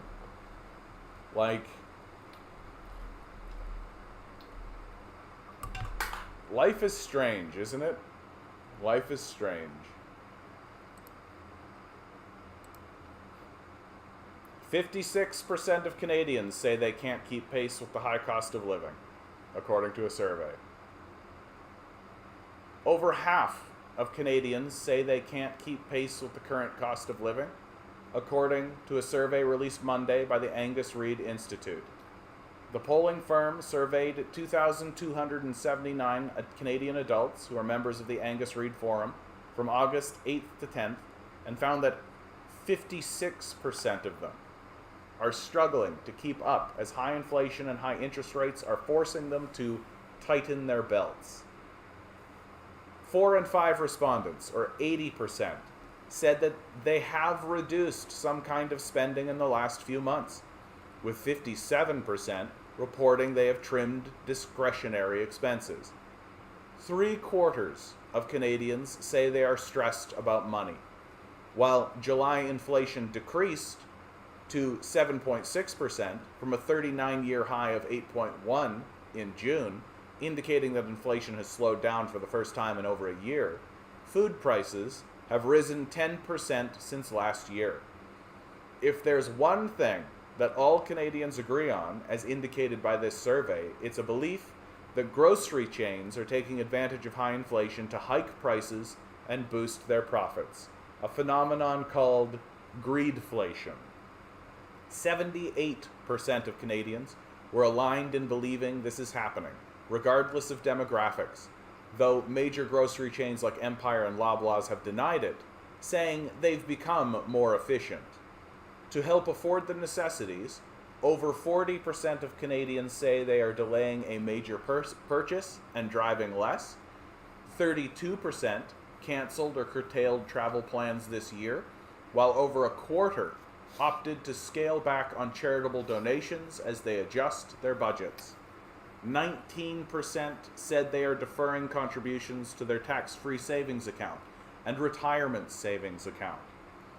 Canadians were given a scenario in which they would receive non-conditional gift of $5,000, and 10% said they would use it to address immediate financial obligations, while 38% would use it for long-term needs. 43% would save the money, while 9% would make a pricey purchase. But if the opposite happened, in which they incurred a surprise expense of $1,000 or more, half said they would not be able to shoulder the expense. 13% say any planned expense would be too much, the polling firm said in its report. The Angus Reid Institute conducted its survey online for comparison purposes only. A probability sample of this size would carry a margin of error plus or minus 2 percentage points 19 times out of 20. So this is a majority, 56%. So if you're sitting there feeling the pinch, feeling like things have gotten too tight, that you're barely just making it, well, you're in the majority, a strong majority at that. And even larger majorities are saying that they have even reduced their spending, 80%. So 80% are saying they're reducing their spending, 56% say they simply can't keep up with it. Right? We can begin talking openly about this. I think this is something that we need to be open and honest about, right? Is that there is a kind of a shame surrounding money, right? That money, I know I've definitely felt it, right? I try to get into the dating market. I try to, get out there, and I feel somewhat ashamed that I don't really have the money to be able to go out on big dates and like go get movie tickets or any of this kind of stuff, right? Not really. And so I know in myself, I have had to recognize and reconcile this sense of shame, this sense of a diminishment of my self-worth, right? It makes me feel bad about myself to realize that I'm not going to have the money to be able to do things. And it makes me feel like I'm going to be less viable a partner for people. But it's the majority. So most people are in this position. Most of us are struggling in this way. Most of us are failing to keep up with the high cost of living, right? Well, where's the political class on any of this? Why is nobody actually bringing it up? Why is nobody actually talking about it seriously? Why? Because we've got to do everything we can to protect the billionaire class. That's the bottom line. We got to do everything we can to protect the people responsible for it. Right? We have to continue believing that this is some kind of force of nature. That, oh, it's unavoidable. We can't do anything about it. Oh my God. Right?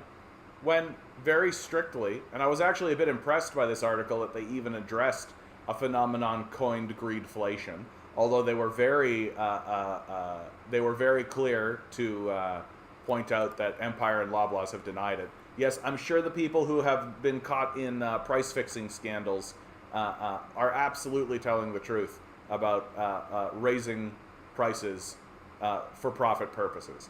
And just take a look at their profit statements. They've told us. They're making money hand over fist. We know it's the truth. Where's the political class? Nowhere. Nowhere. It's stories like this. It's stories like this that remind us that the system itself has delegitimized itself. How is it that no politician, 0% of the political class, is standing up and pounding the pulpit on this? How is it that no voices? Why is there not a politician being published in the CBC, the Globe and Mail, Toronto Star, any of these?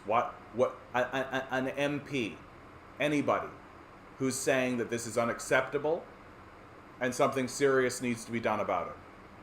Because the solutions that they're giving us, which is to raise the interest rate in the Bank of Canada and pretend like that's going to do a thing, is having no effect on that at all. All that's doing is chasing smaller players out of the borrowing game, right? That's all that's doing. And allowing billionaires to pick up cheap properties, right? That's all it's doing. Records obtained by Sue Today show nearly 60 properties across the city have been purchased by a company with plans to acquire $1 billion worth of Canadian homes. Like, this is what's actually happening in the society. And what's shocking is that no one is talking about it. No one is standing up and saying what I'm saying to you right now, which is that this delegitimizes the entire system. And if no politician is going to stand up and say we have to end this, and the way to end this is by confronting the billionaire class, then the system exists exclusively to serve the billionaire class. And as long as they keep sending cops to kick in the doors of people who actually are attempting to do something about it, well, you're just continuing to prove that the system has delegitimized itself entirely. This is a shocking embarrassment. DM writes, a friend of mine here in Hamilton just got approved for ODSP 1 year after filing. He was diagnosed with chronic depression. A doctor's note was all it took. Something you might want to try. I mean, this wouldn't pay my rent. Straight up. It wouldn't pay my rent. Like, straight up. Like, I wouldn't be able to get it because I get an income from this. I get an income from my cafe work, right? And also, most importantly, I don't have chronic depression. I've struggled with depression in my life. I don't consider myself to be a chronically depressed person. So, and then most importantly, even if I went down that path, and even if I did it, made the applying, did the filing, got the thing, all that kind of stuff, this doesn't cover my rent. So, leave it to Tiff Macklem to fix the economy and make everyone happy. Exactly. You can really trust a guy with the name Tiff, right? Tiff Macklem There's a great name that we should all put our faith in. Yeah. Why is it that no one is standing up and talking about the class war? It's systemic, plain and simple. Yeah. They'll never publish it. They'll never talk about it, right? How do you not have chronic depression if you said you just struggled with it? Whoa. No. Like, I feel like I think to actually believe, like, what do I mean when I say this? Like, it's just something I think I have in hand. As simple as that. That, like, the depression that I struggle with is not crippling. It's not a crippling thing. I don't phone in sick to work. I don't have to leave work early. I don't. I feel like if I were to do it, it would be dishonest. Very straightforwardly, and be just another excuse for people to denigrate the people who seriously do need it. Like, chronic depression is a serious thing that should be treated seriously. It's a mental illness, without a doubt, and the people who need support while they get through it need that support, for sure. I don't consider myself one of those people. Just basically. I just don't consider myself one of those people. I do consider myself capable. I would love to live in a society where work was actually valuable, but there is no valuable work, right?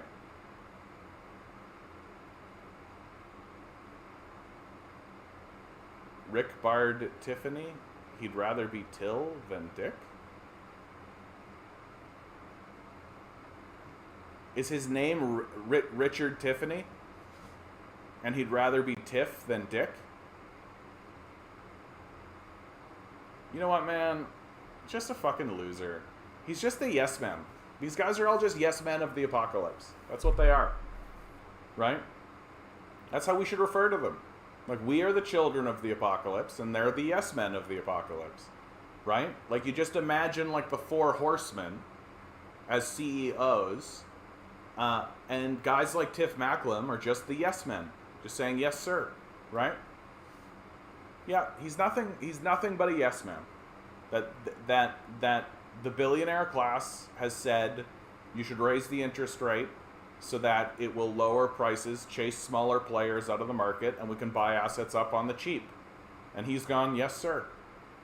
Right? And just saying, like, yeah, just say it'll reduce inflation. Simple as that. Like, it's so easy to obfuscate, right? It's so easy for these guys to obfuscate because nobody really knows what's going on, right? Nobody really tries to know what's going on. I think that's the big thing, right? At least I'm trying to know what's going on, right? Like, it'd be nice for him to step down. Like, why would he step down? He's doing his job. He's doing exactly the job that he's supposed to be doing, right? And why would he do that? Why would he step down?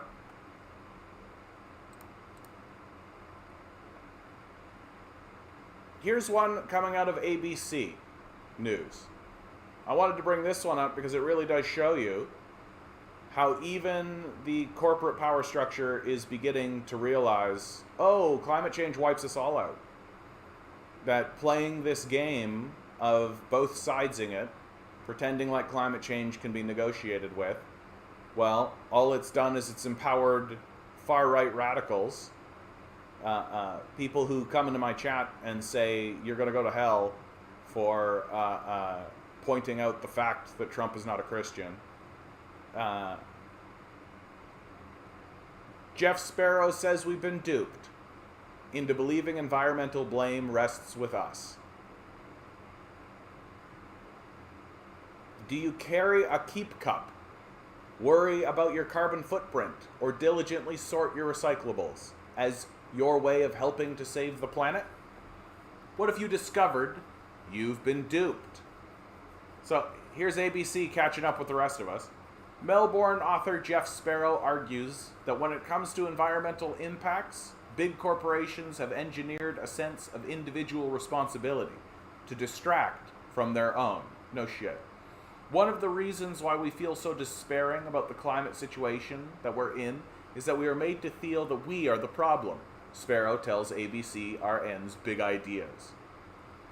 Humans can even be seen to be at fault merely by existing, he says.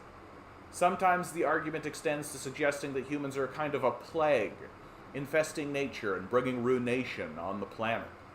There are experts, such as environmental scientist Professor Ian Lowe, who argue for limiting the number of children we have for environmental reasons.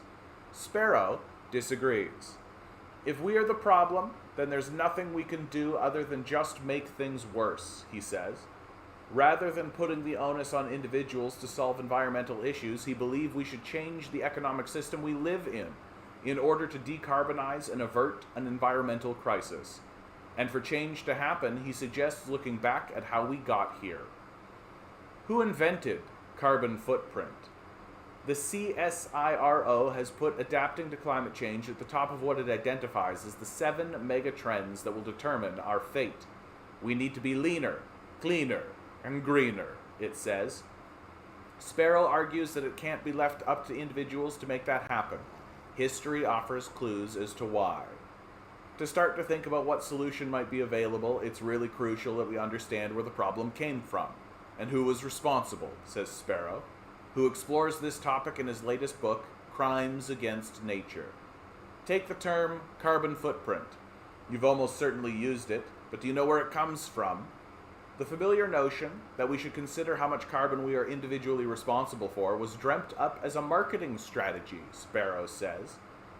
This carbon footprint concept was actually cooked up by a PR company that was employed by BP as part of a campaign to rebadge itself once people became concerned about climate change.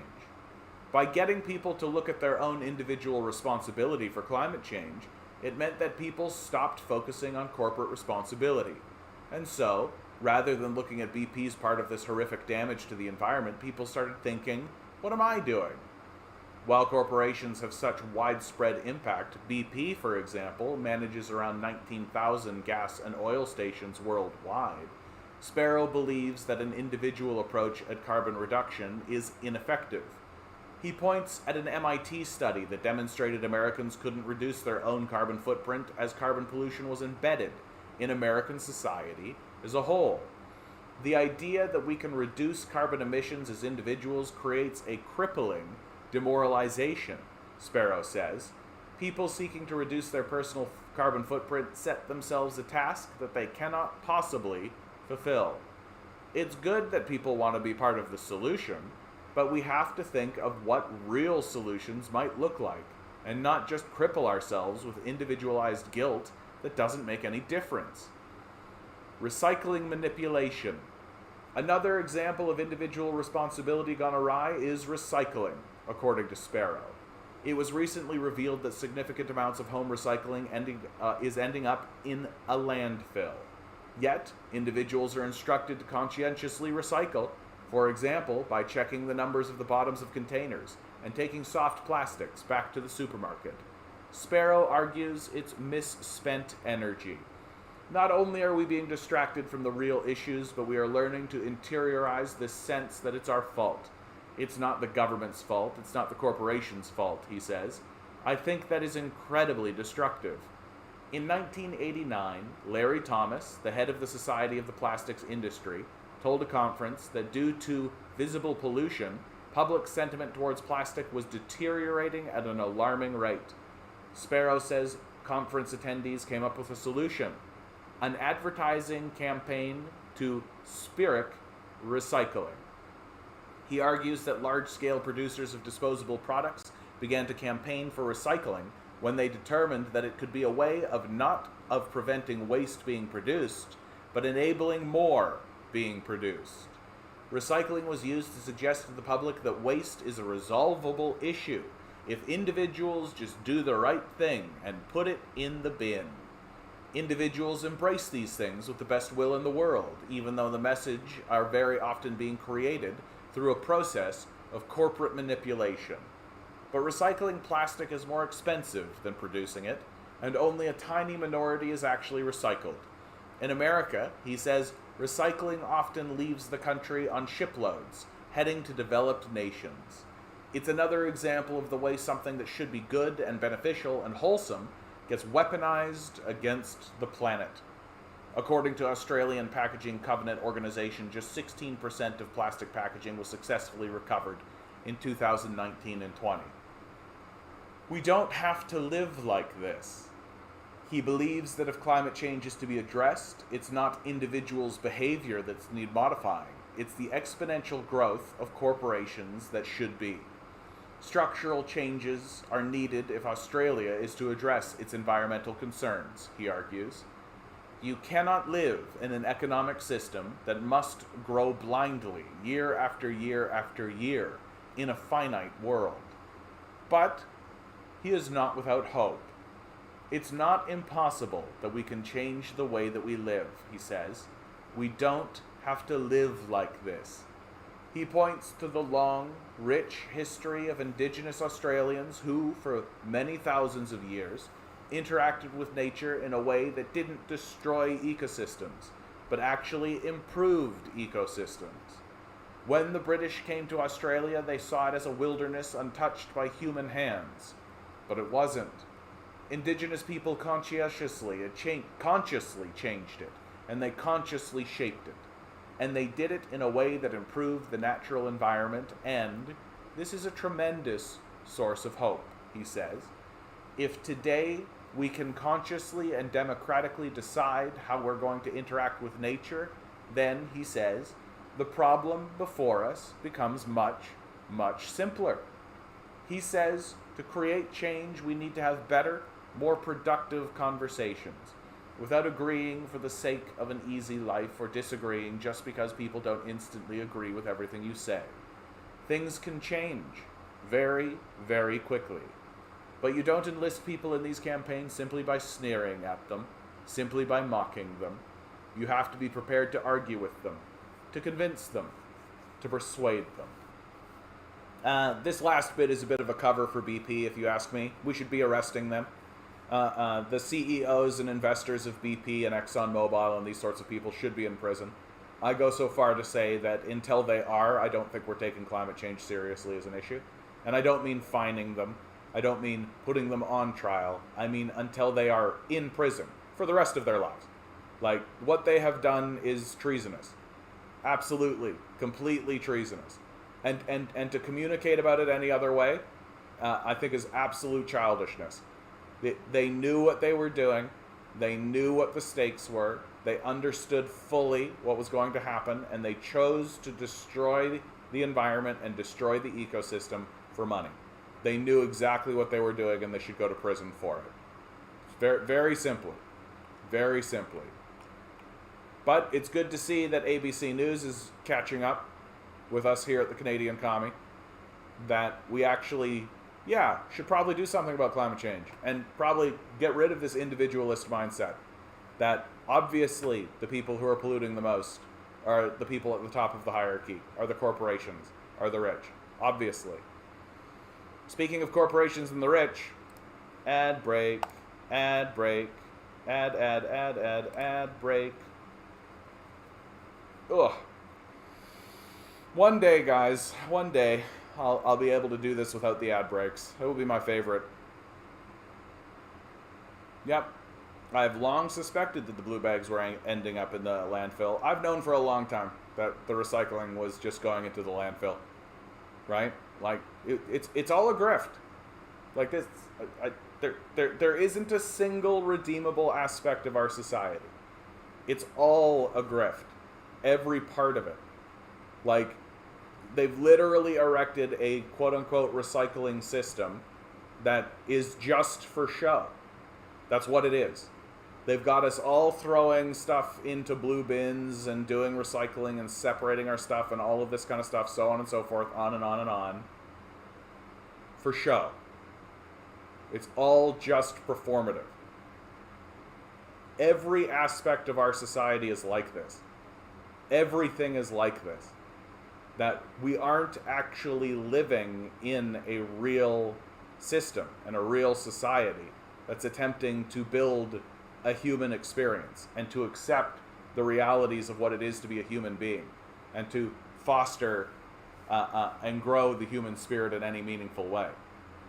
Everything is fake bullshit presented to us so that we can live in a kind of Disneyland world where we can naively believe that this is how life is supposed to be. Just sell yourself to the cog, sell yourself to the wheel, right? And everything will be fine. Make money for people you'll never meet, who do no work, and are nothing but a parasitic negative drain on the society. That's the nature of being alive in this society. And it's all false. There isn't a single thing going on that is actually being done for the benefit of anyone.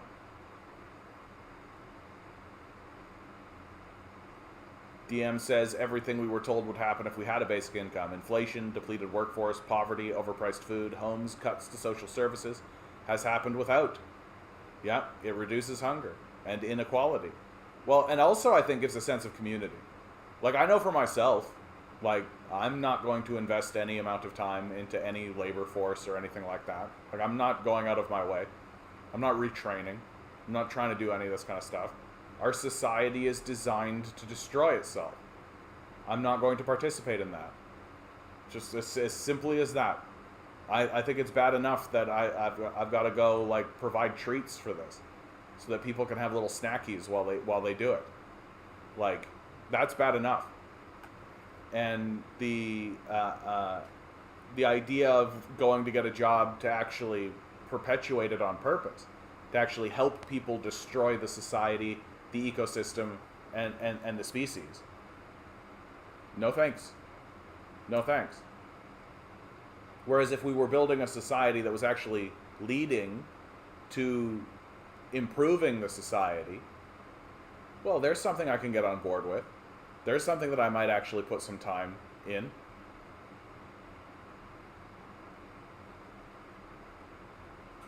Morgan Mo, good to see you, bud. Don't know if I've ever seen you around here. Special Needs Christian Rapper is not a gimmick account. It's a real special needs Christian who makes homophobic content. They also make videos about YouTubers they don't like. I've had a couple of conversations with that person, and that's why that interaction, like, I know. I didn't know about the homophobic content. Like, I didn't do a big investigation, but the conversations I'd had with them seemed pleasant enough, and so I just can't have it in the chat. I just can't have it taking over the chat, honestly, Morgan.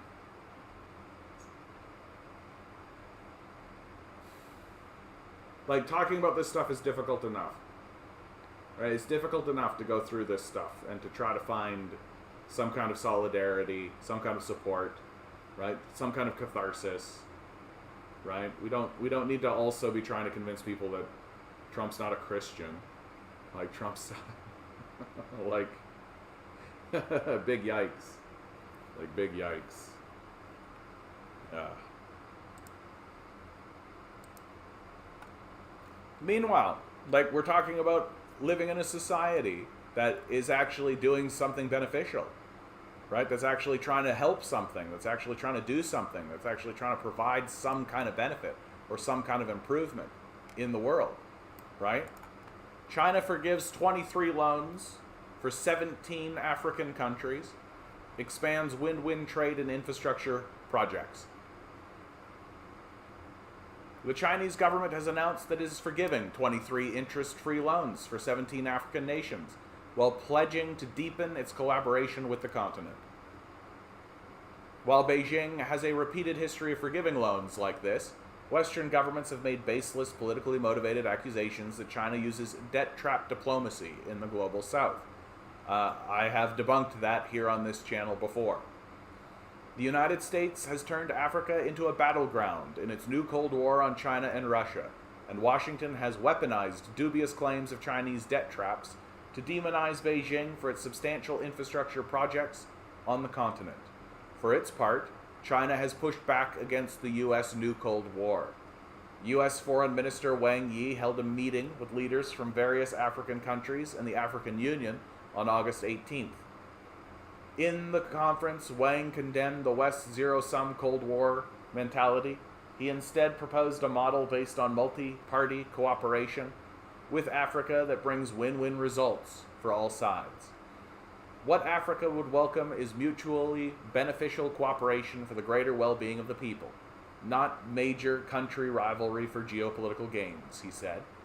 Wang revealed that Beijing will support the African Union in its efforts to join the G20. The foreign minister also announced that China will waive the 23 interest-free loans for 17 African countries that had matured by the end of 2021. Beijing pledged to strengthen trade with Africa and has made agreements with 12 countries on the continent to remove tariffs for 98% of the products they export to China, increasing the competitiveness of African goods. Wang said Beijing will continue to provide food, economic and military aid to Africa while offering assistance in the fight against COVID-19. Emphasizing the importance of development cooperation, China offered billions of dollars of investment in infrastructure projects as a strong boost to Africa's industrialization process. Africa plays an important role in Beijing's Belt and Road Initiative, a global infrastructure project aimed at interconnecting the global south and moving the center of the world economy back east. In the face of the various forms of hegemonic and bullying practices, China and Africa have stood with each other shoulder to shoulder, Wang stressed, calling to safeguard international fairness and justice. U.S. diplomats visit Africa, pressure it to cut ties with China and Russia. That's hilarious, eh? I know that we've done nothing but destroy your continent and literally enslave your people, steal your resources, right? Don't forget all the neo-colonialism, right? That's absolutely great. But can you not? You know, can you not? It's like a boyfriend saying to his girlfriend, like, I know I beat you up every day, but if you look at other boys, then I'm gonna get really mad. Yep. China does things that make sense. It helps people. North America does the complete opposite. Well, and I mean, I kind of take a look at it as like, China understands that it's building a civilization. That's really what it comes down to. That the Americans are building a financial base, right? That line go up on screen. Money dollars go up, therefore good. But it's not for anything. Right? They're not actually building infrastructure. They're not actually building anything meaningful. Right? They're not building high-speed rail. They're not building any kind of bridges, power grids. Like they're not building anything. Like that's really the long and short of it. The West is just not building anything. Whereas, and the Americans seem dead convinced that simply by accruing more money into a pile in the corner, that somehow is going to benefit even them. Like that's how crazy this is, right? Like that's how crazy this is. Yep. And of course, yeah, there's such massive news. There's no results on YouTube besides multipolarista. Yeah. Why would the mainstream media report on this? Why would they report on this?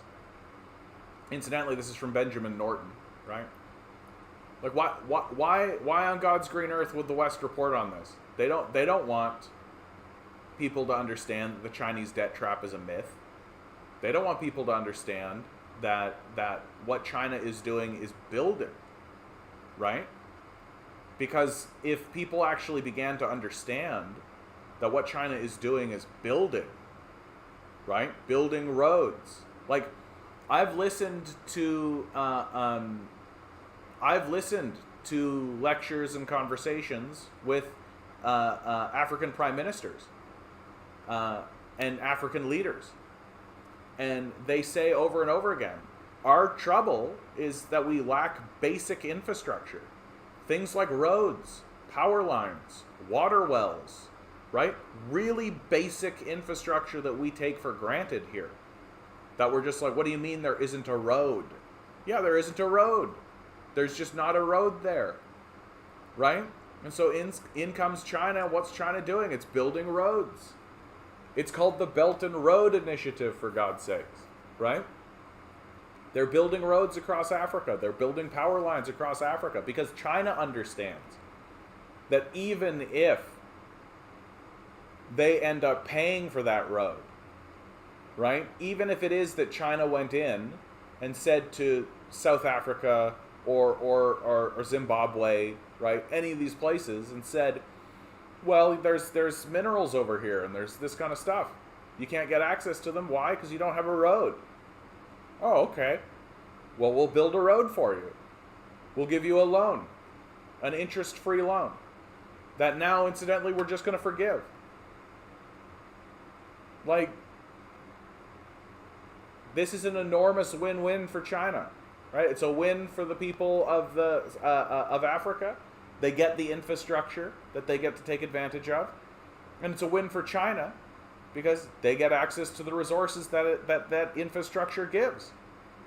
China's just like showing the entire world that if you literally build infrastructure for nations instead of bombing them, instead of destroying them, that you can literally build a better world. They're showing it to you. They're showing it to you. And we can't even build a high-speed rail system here. We can't even maintain our power grid here. We can't even get a good telecommunications system here.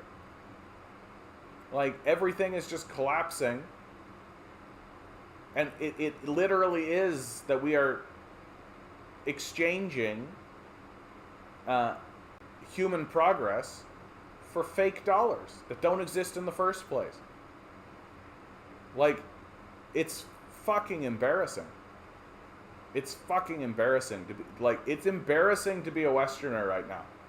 That if you're living in the West and you know anything about what's going on in the world, you should be fucking embarrassed. And what's hilarious is that we're not. We're not embarrassed at all. We're walking around like we're king shit at Turd Mountain with our cocks swinging up, pretending like we're the kings of the fucking universe. And all we spend money on is war. That's all we do. So while China's building, we're blowing it up. And the truth is that China can build faster than we can blow up. That's the real truth of it. That if it really comes down to it, and we start fucking blowing some of this shit up the way that we do, well, China can build faster.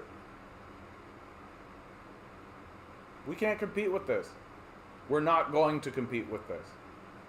Even if we go to war, we're not competing with it. Like, China has built a system and a structure that is going to put it in the driver's seat, and we are going to be left behind and completely forgotten. No one in the world will give a shit about us.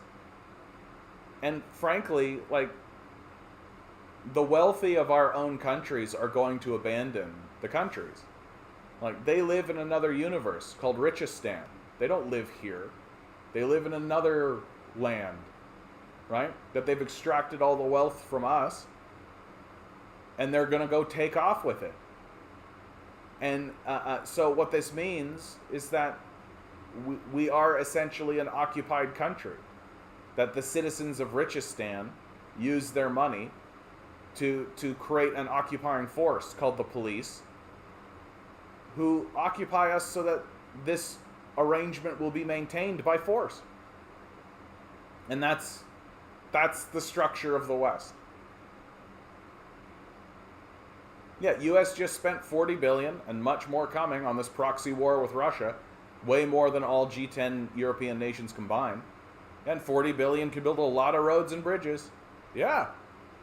But, of course, the problem there is that how it would actually work in America is that $40 billion wouldn't be used to build roads and bridges. What it would do is they would take that $40 billion and they would give it to the capitalist class in order to build the roads and bridges. And the capitalist class will, like, slap something up, but basically pocket it. Right? Because having the money is the point. Building the bridge doesn't matter. It's just having the money that's the point. So they just slap something up that falls over in 5 years, right? Like, it's embarrassing. And it's going to get very, very obvious. I say it over and over on this channel. It's going to get very, very, very obvious. Sooner than we'd like. Sooner than we'd like. Although I know there's some of you in the chat that are definitely accelerationists. Just like, ride the rocket, let's go. Let's go. Oh yeah. An island for the homeless? Miami improves new encampment. Just if you were thinking that the people of Florida could be redeemed somehow. If you were thinking that the Gusanos living in Miami had something going on for them. If you were thinking that Americans actually were capable of compassion or empathy or anything like that, let's read an article that'll change your mind pretty quickly. Miami City Commissioners consider 5 locations, but chose Virginia Key to build tiny homes for 50 to 100 people. Miami plans to take people experiencing homelessness off the streets and move them to a city-sponsored encampment on the barrier island of Virginia Key, an idea that has sparked opposition from some community advocates and could imperil federal funding for countrywide homeless initiatives. Miami City Commissioners Thursday night approved a plan to set up tiny homes. Literally, they'll slap up like some plywood walls, right? Shanty towns is what these are going to be, for 50 to 100 people on the island. The idea for a transition zone was first suggested by Commissioner Joe Carollo in 2021, was pitched Thursday as a way to connect people who are homeless with social services. But outdoor enthusiasts and cyclists who bike, hike, and paddle in the area opposed the idea, which was also criticized by the Miami-Dade County Homeless Trust. The city will now plan to buy small dwellings and place them on Virginia Key near several outdoor recreational areas. The concept resembles projects across the U.S., including Pinellas County, in some cases with the help of nonprofit or religious groups. Other cities have not placed camps on islands. Like, what is this except trapping homeless people in a place that they can't get in order to get them out of the cities? What is this except that? You're literally creating permanent shanty towns. Call them what they are, shanty towns, right? On islands so that the homeless can't get back to the city. That's what this all about. William Porro, the city's director of human services, presented the concept to commissioners as a humane way to help chronically homeless people, or people who live on the street and refuse to go to a shelter. He described a facility where an outside management firm, privatized no doubt, would provide security, and enforce a zero-tolerance policy on drug use, alcohol, and violence. The transition zone would be a voluntary program. Yeah, I'm sure it'll be very voluntary. Just how the medically assisted dying program was a voluntary program.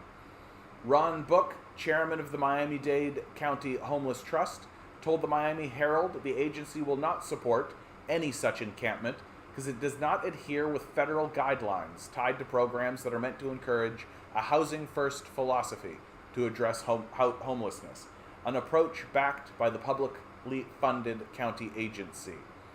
The trust cannot support or fund any homeless encampment without jeopardizing our programs and funding from the U.S. Department of Housing and Urban Development, Book said. They give us $41 million a year. Esther Alonzo, owner and operator of the Virginia Key Outdoor Center, said the opposition against the project is not about not in my backyard elitists. This is about land like no other natural area in Miami, she said. Nobody wants a homeless encampment in their backyard, so we'll put it in everybody's backyard, in a gem of a public park. It would not be a good coexistence situation. You can't have a bunch of homeless men around teenage girls in bikinis. Commissioners have for years debated how to address homelessness in Miami, an often controversial topic that has led to government intervention in the past.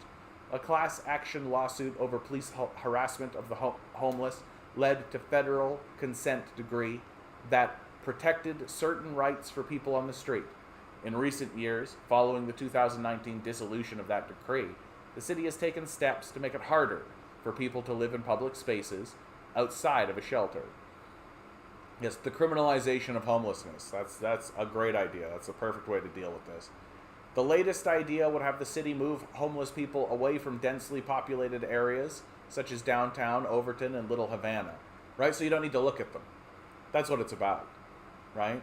That you can just put them in a little shanty town and forget about them on an island. The commission asked city staff to develop a concept for a space where homeless people could be temporarily housed. The top choice recommended by city manager Art Norega's staff was a southeastern swath of Virginia Key, on a stretch of land near the Virginia Key Outdoor Center and biking trails. Right? Make sure it's nice and low-lying so that when the water comes up, they'll all just drown and you'll get rid of them, right? Sonny McLean, a co-founder of the Virginia Key Alliance Advocacy Group, said the encampment proposal conflicts with the Virginia Key Master Plan approved by the city. We are stunned that anyone is even proposing this location, McLean said before Thursday's vote. It's a popular outdoor recreation area for Miamians, families, and tourists right next to a restored and environmentally protected lagoon and beach. Why would you put an encampment for homeless people in a remote area? It's ill-conceived and inconsiderate of the work and millions of dollars invested in that place. Look how they're talking about homeless people, right? That they're just like, they're concerned about the millions of dollars invested in the place. They're concerned about, oh, but we want to go to the beach. We don't want to see homeless people when we go to the beach. We don't want to see these kinds of things. Like, they don't care about these homeless people. They don't give a fuck at all. Nobody's standing up and saying, hey, you're creating shanty towns on an island. You're abandoning these people. That's what you're doing, right? Like, forget about, like, the eyesore nature of it, which it certainly would be, right? Forget about the fact that it ruins Miffy and Tiffy's, like, tennis game or whatever, right? Forget about all that. But these are fucking human beings. These are citizens. These are people who you have a responsibility for. These are people who should simply be housed. Get them apartments in the city. Do we not have access? Do we not have available housing for these people? No, of course, BlackRock and Blackstone and Vanguard and 6th Street all are hoarding that, right? You can't possibly just say to these people, hey, you got to provide housing for homeless people. Tough shit. Like, tough shit. Like, when I was in funeral services, it was the responsibility of every funeral home to provide a free burial on behalf of the city, because homeless people will die, won't they? And homeless people don't have money. And so, as part of the agreement for the funeral home to operate, they had to provide burial services for the city. So something like every 10th service had to be on behalf of the city, or else you didn't get to operate. You could do that with housing. You just simply say to these corporate-run property firms, every 10th rental is on behalf of the city. And if they complain, the answer is, then you don't get to operate. Which is exactly what we've said to the funeral homes. We've done it before. We can do it again. Why aren't we? Because we're losers. We're just a loser culture that's on this massive decline. Fucking trying to set up shanty towns on islands. Yeah, it sounds like the homeless version of Guantanamo Bay, says Rusty Shackelford. Good to see you, Rusty. Like, the thing that embarrasses me the most about our culture is that we pretend like there are no solutions. Like, that's the thing that I think is the most embarrassing at all. Like, when you listen to the Shapiros and the Petersons and all these guys, they act as though this is all just a natural part of life, and that there's no actual solutions. Or they pretend like the situation is so complex, there's a million variables or all this kind of stuff. It's not complex. There are solutions, easy solutions. Solutions that are very simple and straightforward. You have homeless people, tell the property companies to provide housing. You could set up a wicket at a Service Canada that people could go into and be like, hey, I don't have a place to live. And they could go, oh, okay, let's take one of these places away from these ruthless psychopaths and give it to you. And when the ruthless psychopaths complain, you say, fuck off. Even better, you just get rid of the psychopaths and you nationalize the whole thing. Right? I don't know why we're pretending like there aren't solutions.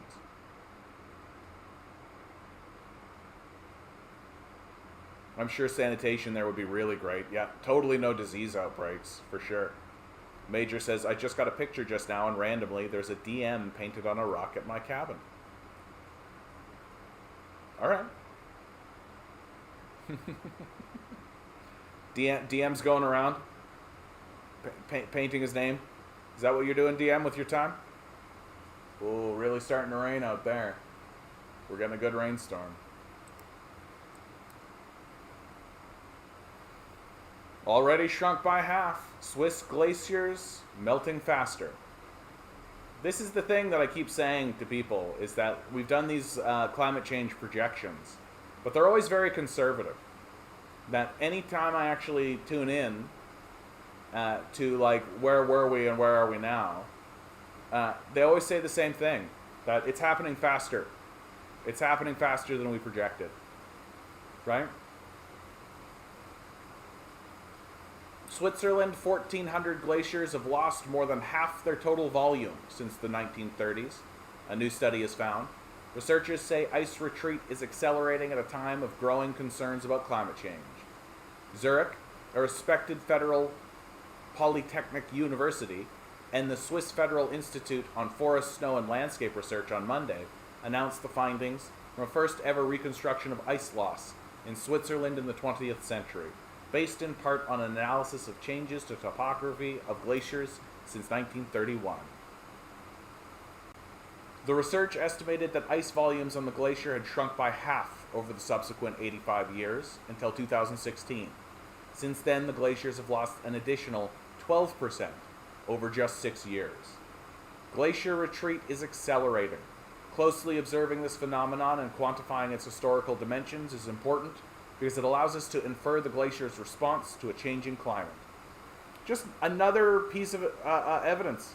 Just another piece of evidence. Like, just another thing that's... Oh, I actually closed the whole thing. What are you going to do? What are you going to do? So, for you, DM, I had found this. Universal income programs, including one for undocumented residents, sweep across U.S. More and more cities across the nation are continuing to try out universal basic income programs to determine whether they should be implemented on a long-term basis. 46 cities and states in the U.S. are offering some form of UBI, according to The Sun. One of the latest cities to give it a shot, Evanston, Illinois, is planning to provide $500 a month for an entire year to 150 low-income participants. Each program, like the Evanston one, features its own unique qualifications. Most entail some sort of low-income requirement, but some cater to specific groups, such as transgender or unhoused teen residents. In Evanston, besides being at or below 250% of the poverty line, which is about $34,000 per year for a single-person household, you must also be between 18 and 24 years of age, older than 62, or an undocumented community member. The National Desk asked Evanston Mayor Daniel Biss what qualified as an undocumented community member under its new UBI program, but did not hear back. A UBI pilot program approved earlier this year in Palm Springs, California, plans to give $600 to $900 payments to 20 residents who identify as transgender. One in Santa Clara County, California, plans to launch a UBI program for unhoused high school seniors who are aging out of the extended foster care program in California. Critics of UBI programs argue they actually exacerbate income inequality while causing inflation and taxes to increase, landlords to raise rent, and people to lose the will to work. All of that's already happening. So, Andrew Yang, who ran for president in 2020, campaigned on a universal basic income. Yang's proposal would have consolidated welfare programs and added a 10% value-added tax, according to The Hill, but critics argued the VAT alone would not come close. to covering the overall expense of the program. All the money for war, though, right? All the money to bomb Ukrainians. You can bomb Ukrainians all day long. You can bomb the Middle East as much as you want. You can foment war with China all you want, right? Infinite money for war. But if you want, your citizens to have shelter and food, right? Too bad. Where's the money gonna come? How are you gonna pay for that? How are you gonna pay for that? Forget about the fact that, like, productive citizens are how you're gonna pay for that, right? That people who are homeless or grinding in poverty in the streets, right? They can't actually participate, right? They literally can't. They are literally unproductive. And so you should see it as an investment in the productivity of your nation. If you're actually interested in building a nation, which you're not, right? You're not actually interested in building a nation or a civilization. You're just interested in fake money dollars in some account somewhere. But it's not just the government, though. It's the culture, right? It's the culture. It really is like people worship money. There's just no other way to say it. That we have stopped caring about even the abstract concept of a higher power.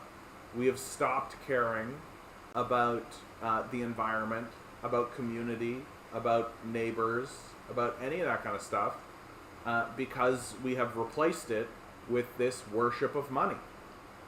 And all that matters in this society, in this culture, the only thing that matters is money. And if you don't have money, right, then there's just no point. There's just no point. Like, that's the real bottom line. And you're seeing the quality of the people that it's producing in the society, right? You're seeing these ghoulish, vampiric, evil losers who are trying to convince everybody that the way to build a society is through this worship of money. And it goes deeper than just like the government. It is the culture. It is the society. That we're not actually saying, like, hey, money is just like a tool, right? Like, if we actually had a healthy relationship with money as like a tool to just use in the society, we would cap it. We would say, once you have $1 million, that's it. You don't need more than that, right? You don't. You don't need more than $1 million.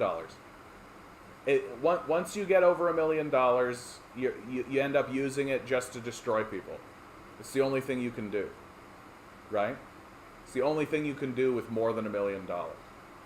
So once you have $1 million, we should cap it at 100%, and then you'd actually have a trickle-down economy, right? Because people who make more than $1 million, well, what would they do? They'd spend it because they know they would lose it. So they would increase people's wages, or they would actually give it to charity, or they would actually do something with it. But that's not how it works, right? Because we view wealth as good, right? That if you have $1 billion, it means you're good. Just look at the Elon simps to see the truth of that. Yeah, we need this money to fight Cthulhu. Yeah, who's totally real. Yeah, dude. They voted Biden. Yeah. It's been about as popular in Canada as in the US. We just scrap our pilot projects after a year or two. Yep. That's how it works, right? It's built into the liberal-conservative alliance, right? The liberals finally acquiesce and put in some kind of pilot project, have like 100 people, right? To get the activists to shut up and pretend like they're on their side. And then once they lose power, right, it goes over to the conservatives, and the conservatives do the conservative thing and get rid of it. Right? That's the game. The liberals and the conservatives know they're playing that game. They actively do it on purpose because they're allies. Right? There isn't really much of a difference. Right? There isn't much of a difference at all. Oh yes, Ligandese, they bothered voting. Yeah. Yeah, meanwhile, like, high-profile Toronto developer bought dozens of homes in the Salt. Like, what do you think's happening here? What do you think's happening? Very straightforward, in my opinion. Like, We're just returning to feudalism. Jamaican migrant workers in Ontario pen open letter likening conditions to systemic slavery. The letter was written to Jamaican Labour Minister before his visit to Canadian farms. Jamaican migrant farm workers in Niagara region wrote an open letter to Jamaica's Ministry of Labour requesting more support in the face of what they call systemic slavery, days before a migrant worker died in Norfolk County. Gavin Yap, 57, of St. James, Jamaica, was killed last Sunday in an accident with a tobacco harvester at Burlow's Best Farm in Norfolk County, 2 hours southwest of Toronto. The province has confirmed his death. The Van Burlow family, who runs Burlow's Best, said they were devastated by Yap's death, adding, they did not lose an employee, but they lost a person they considered a member of their family. The family's lawyer, Bernard Cummins, told CBC Toronto. In a statement on Tuesday, the Jamaican Ministry of Labour expressed deep sadness and said Jamaican Labour Minister Carl Samuda will be visiting and touring farms in Canada employing Jamaican workers under the Seasonal Agricultural Worker Program this week. The Canadian government, meanwhile, said in a statement it expresses its deepest condolences to Yap's family, thoughts and prayers, and co-workers, and added that the investigation into the death is a provincial matter. Just pointing the finger. In its own statement, the Ontario Ministry of Labour, whom it falls on to investigate the matter, said the investigation is ongoing. I'm sure they're hopping right to it. According to Migrant Workers Alliance for Change, 3 other workers have died in Ontario this last week alone. The workers who penned the open letters are members of the MWAC. CBC News has not independently confirmed those 3 deaths. Feels like we are in prison. As it currently stands, the Seasonal Agricultural Workers Program is systemic slavery, the workers wrote in their open letter. The letter was sent to the Jamaican Observer, where excerpts of it were published on Monday. The workers said they sent the letter to Samuda on August 11th. Jamaicans have been coming for generations. Our fellow Caribbean and Mexican co-workers have too, and there have been no significant changes since the program started, the workers said. Workers wrote they were scared of sharing their grievances with Samudi directly for fear of being kicked out of the SAWP. They also said that workers from Mexico and the Philippines share the same grievances.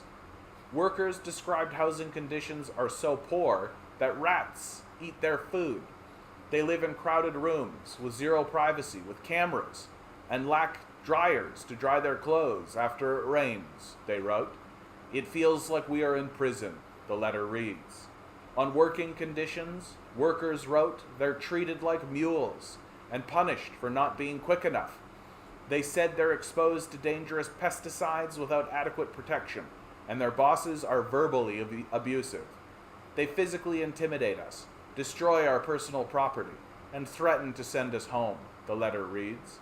CBC News did not receive a response from the 2 farms mentioned in the letter about the alleged conditions. CBC News has also reached out to Employment and Social Development Canada, which oversees the SAWP, for comment on the letter and will update the story if they reply. In 2016, when issues with the SAWP were brought to the then Minister of Employment, Workforce Development and Labor, Marianne Mayachuk, she responded that there is a lack of communication and awareness of what's happening, and promised to make the program part of a review. Path to permanent residency would help, advocates say. Advocates for migrant workers say they were not surprised by the contents of the open letter. This is very much the reality of the migrant farm worker program in this country. MWAC's executive director, Saeed Hussan, said, working in farms in Canada is a human rights disaster. Santiago Escobar, the national representative for the United Food and Commercials Workers Union, says this is a country-wide problem. The union has requested the federal government to make union representation a condition of the temporary foreign worker permits as a result. With a union, These workers could exercise their labor and human rights, Escobar said. It also asks the provincial government to include agricultural workers in their labor laws and offer workers a flexible path to a permanent residency. We need to give them representation, better work permits, and a path to residency, Escobar said. With these, the workers will be able to overcome all the abuses they're experiencing. Husan agrees. As long as we have a temporary immigration system, farm workers will be exploited, he said. Farm workers themselves are calling on a system for full and permanent immigration status for all. He says workers fear asserting their rights will lead to homelessness, loss of employment, and deportation. As it stands now, workers' permits are tied to their employer, Husan said. Husan said labor laws would help, but farm workers would be unable to assert their rights under those laws without full and permanent immigration status. This is an ongoing crisis that's a direct result of federal immigration policy, he said. As planned. As planned. It's structured this way on purpose. It's just really it's just simple. We go to other countries, impoverish and destroy them, create neo-colonies, or just straight up colonies, create conditions that are unlivable, and then say to them, hey, come to Canada. You can get good pay. You know, get a job here. Come work on our farms. They come, and this is what they encounter. It's not much different from the company store situation that the Virginia coal miners encountered, right? And then if they complain, or they stand up, or they bitch, or they moan, we get rid of them. It's not much different than how Canada has always acted, right? I'm of the opinion that these temporary foreign worker programs were always intended to be a slave system. I've said as much on this channel, and I'll continue to say as much. Like, we like slavery. Slavery is popular. It's a great way to make a lot of money really fast, right? If you steal people's wages, if you don't pay them wages, right, you can make a lot of money. So what, passive income? Yeah, this is Canada. So says Ligandese. Yeah. Like we're not actually being serious about how depraved we are. And we are. We're depraved. Like we want it to be this way. And honestly, man, instead of like looking at this, instead of actually looking at this, we were going to be talking about what, Trump, Andrew Tate? Like, who gives a fuck? I can't. That's what kills me the most. Like, what are we talking about? If you go through like TikTok, or you go listen to somebody else right on YouTube, what are they talking about? They're just talking about bullshit. They're just talking about total fucking nonsense. Who gives a shit about these people? Like, get completely fucked.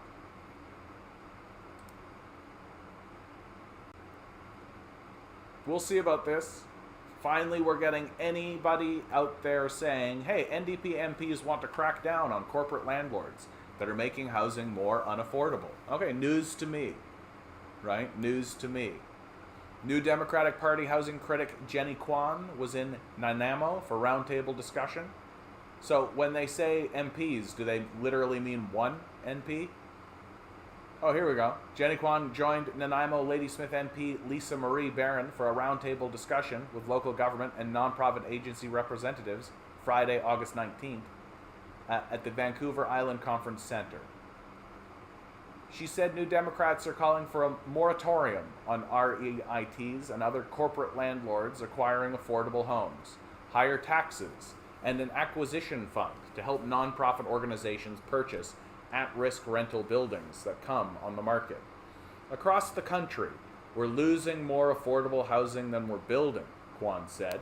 Aside from government building housing and getting back into the game in a meaningful way of developing housing, we also need to hold the stock of existing affordable housing, and these are the low-end market rentals that are out there. Kwan said nonprofits will have the capacity to buy and manage affordable housing if they provided the resources to do so.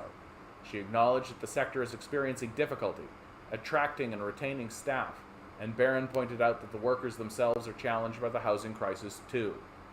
It's not a simple solution, but it's not so complex that it can't be done.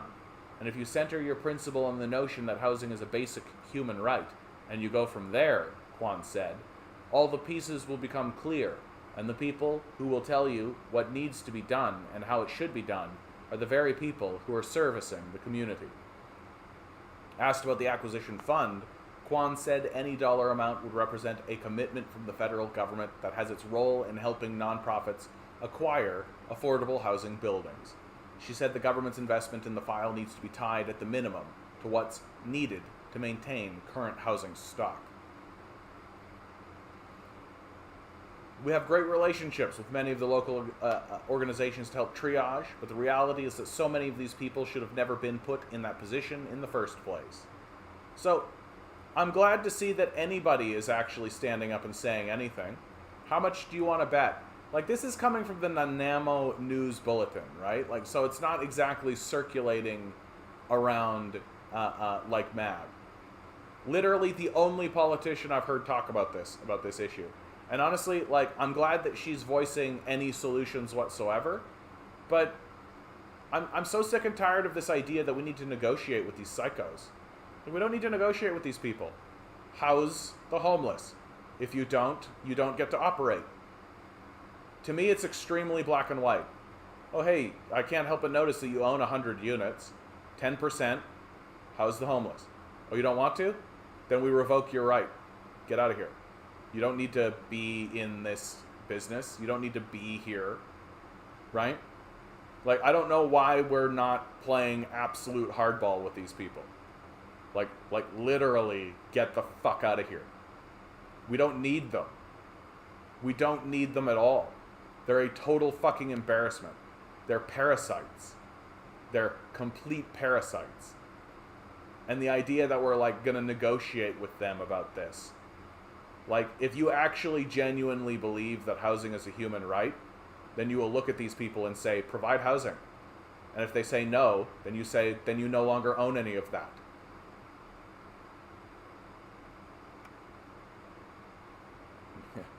I knew if I said Andrew Tate still, like, puts bile in people's throats, man. A lying human trafficking grifter who ought to see the scaffold. Yeah, I mean, I'm ready for when we're all just when we've all forgotten about him, when he's just gone back to Romania and he's just running his casinos. We no longer even need to talk about him. China drought causes Yangtze to dry up, sparking shortage of hydropower. Right? Not insignificant. Not insignificant.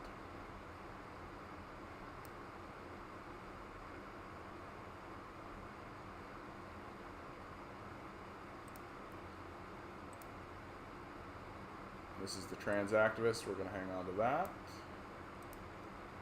Oh yeah, it now costs $30,000 to raise a child. Sorry, it now costs $300,000 to raise a child. A middle-income family might spend more than $18,000 a year on average as inflation hits food, housing, haircuts, and sports. Brookings analysis finds. Why aren't people having any kids? I remember when you could just have a kid.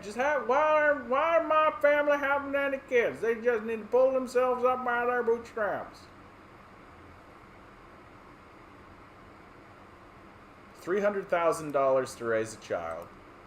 Estimated annual family expenses for a child born in 2015. Through the roof.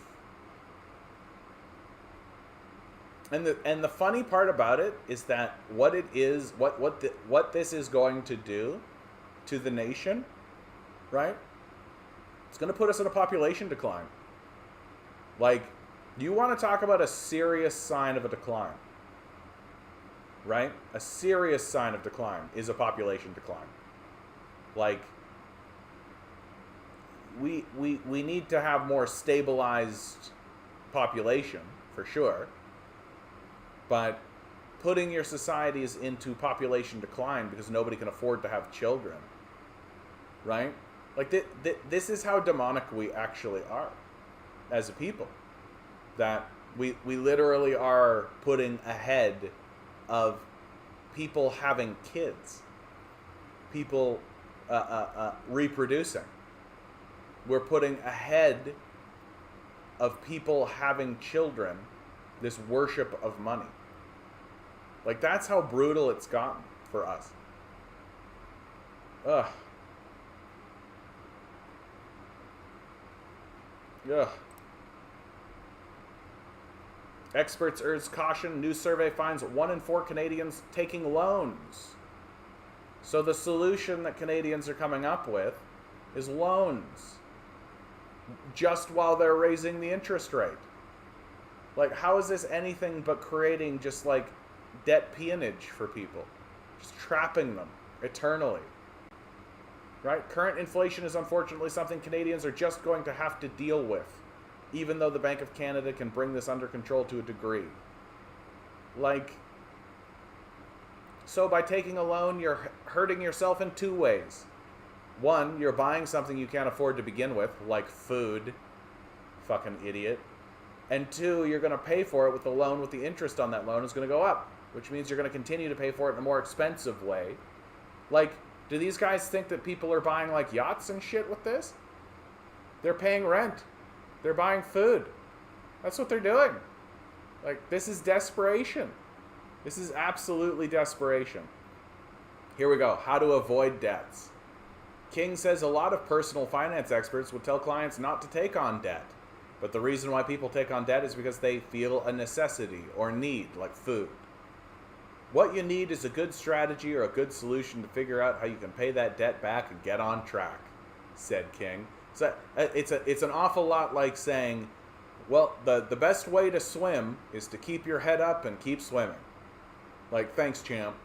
Thanks for your advice. So glad you're here. Besides cutting on expenses, like food and rent, King says Canadians can learn to negotiate and try comparison shopping. That often helps save money. Like, how condescending is this shit? This is the most condescending shit. Like, these fucking worthless financiers sitting there saying this trite bullshit. Don't forget you can cut costs on insurance, cable, streaming services, even grocery bills. Shut the fuck up. Just shut the fuck right up. The whole thing's just collapsing. Ugh. Whether you're a climate doomer or a appeaser, it's best to prepare for the worst. Thanks, Bill. Like, what's the conclusion of this? Hold on. This is the whole other thing. Forget it. Yeah, tipflation has some restaurants asking for up to 30% in tips. Right? So don't pay your workers, right? One of the things that I'm actually quite proud of is the establishment that I work at, that they do a profit sharing model, right? We don't accept tips because it's all built into the price, right? So what has that done? It's increased my wages. And it also gives a benefit of my wages tied to sales, right? So it's incentivized me to increase sales. And I'm quite a good salesman, so I don't mind doing that, right? And it straight up means that my wages have gone up because I work for a company that actually is trying to give a shit about that kind of stuff, right? Makes it more tolerable. Certainly better than working at like a fucking A&W or something, right? Certainly better than working at like a bar where they just fleece people.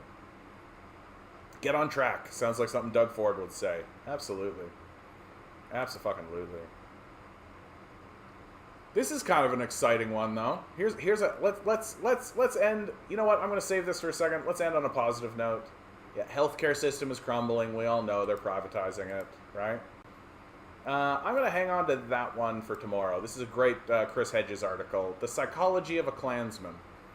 I actually feel like I should have read that one earlier, but we'll do that one tomorrow. That's going to be good.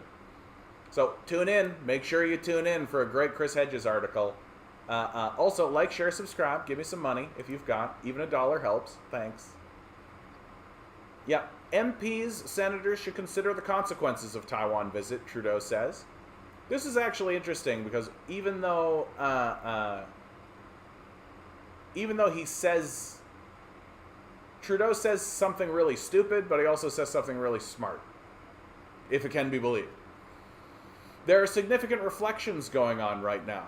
Canada has a long-standing position around China and Taiwan that we will ensure to respect.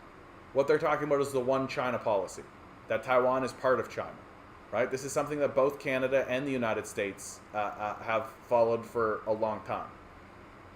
But then he says, right after that, China's belligerence around this, and their position is, of course, as it has been for a while, troubling. And we will ensure the parliamentarians make the decision to travel or not will be done with all the reflections of the consequences and the impacts of it. So on the one hand, Trudeau does this a lot, right? On the one hand, we acknowledge that Taiwan and China, like, they're the same country, right? One China policy. But China's pretty belligerent about it. Like, yeah, bud. I can't imagine why they're acting that way. I wish people primarily blame the ruling class instead of themselves and each other. You know what, Consincos? That's what we're here for.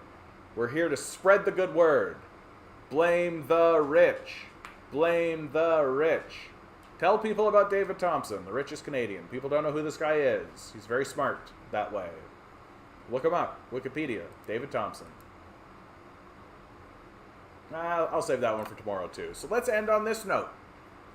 As China leads the way, a hydrogen society may be getting closer to reality.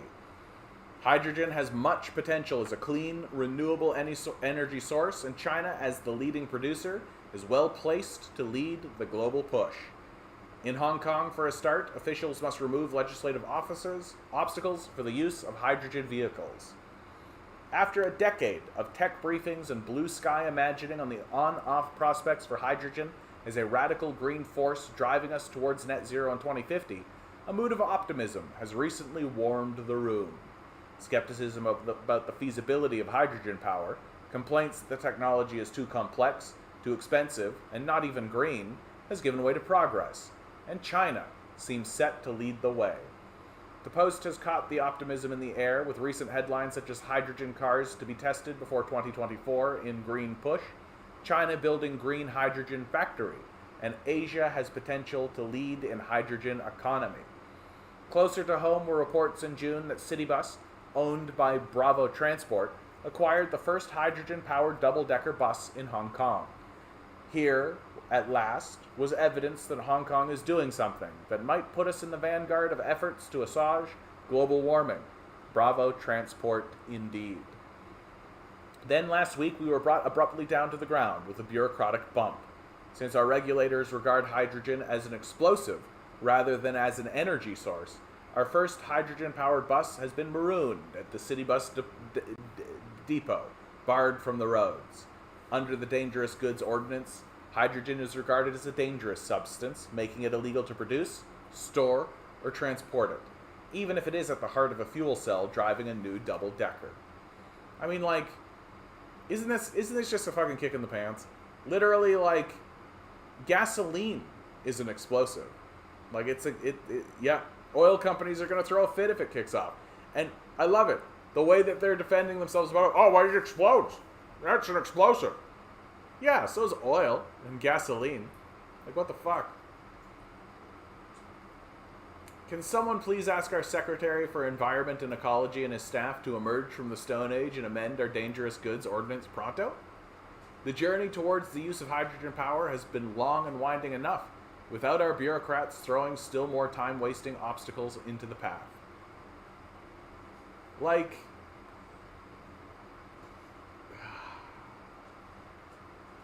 even as something good happens, right? Even if it happens, it still, once again, fits this whole narrative of just like, we're just, and I love it, this guy's hitting it, right? It all adds up to a much higher likelihood of a hydrogen innovation race if our Stone Age bureaucrats can be dragged into the 21st century. Guess what? They can't. They can't. They work exclusively for the wealthy. They work exclusively for oil, coal, right? That's who they work for. They're not interested in hydrogen. So once again, we're going to be left in the dust. All right, guys. We made it to the end of this one. Always remember, each and every one of you is a quantum being walking around in quantum energy. The billionaires are spending hundreds of billions of dollars to make sure you never realize it. You just stay the good little commodity they need you to be. Rebel, revolt, repent. Good luck. We're going to need it.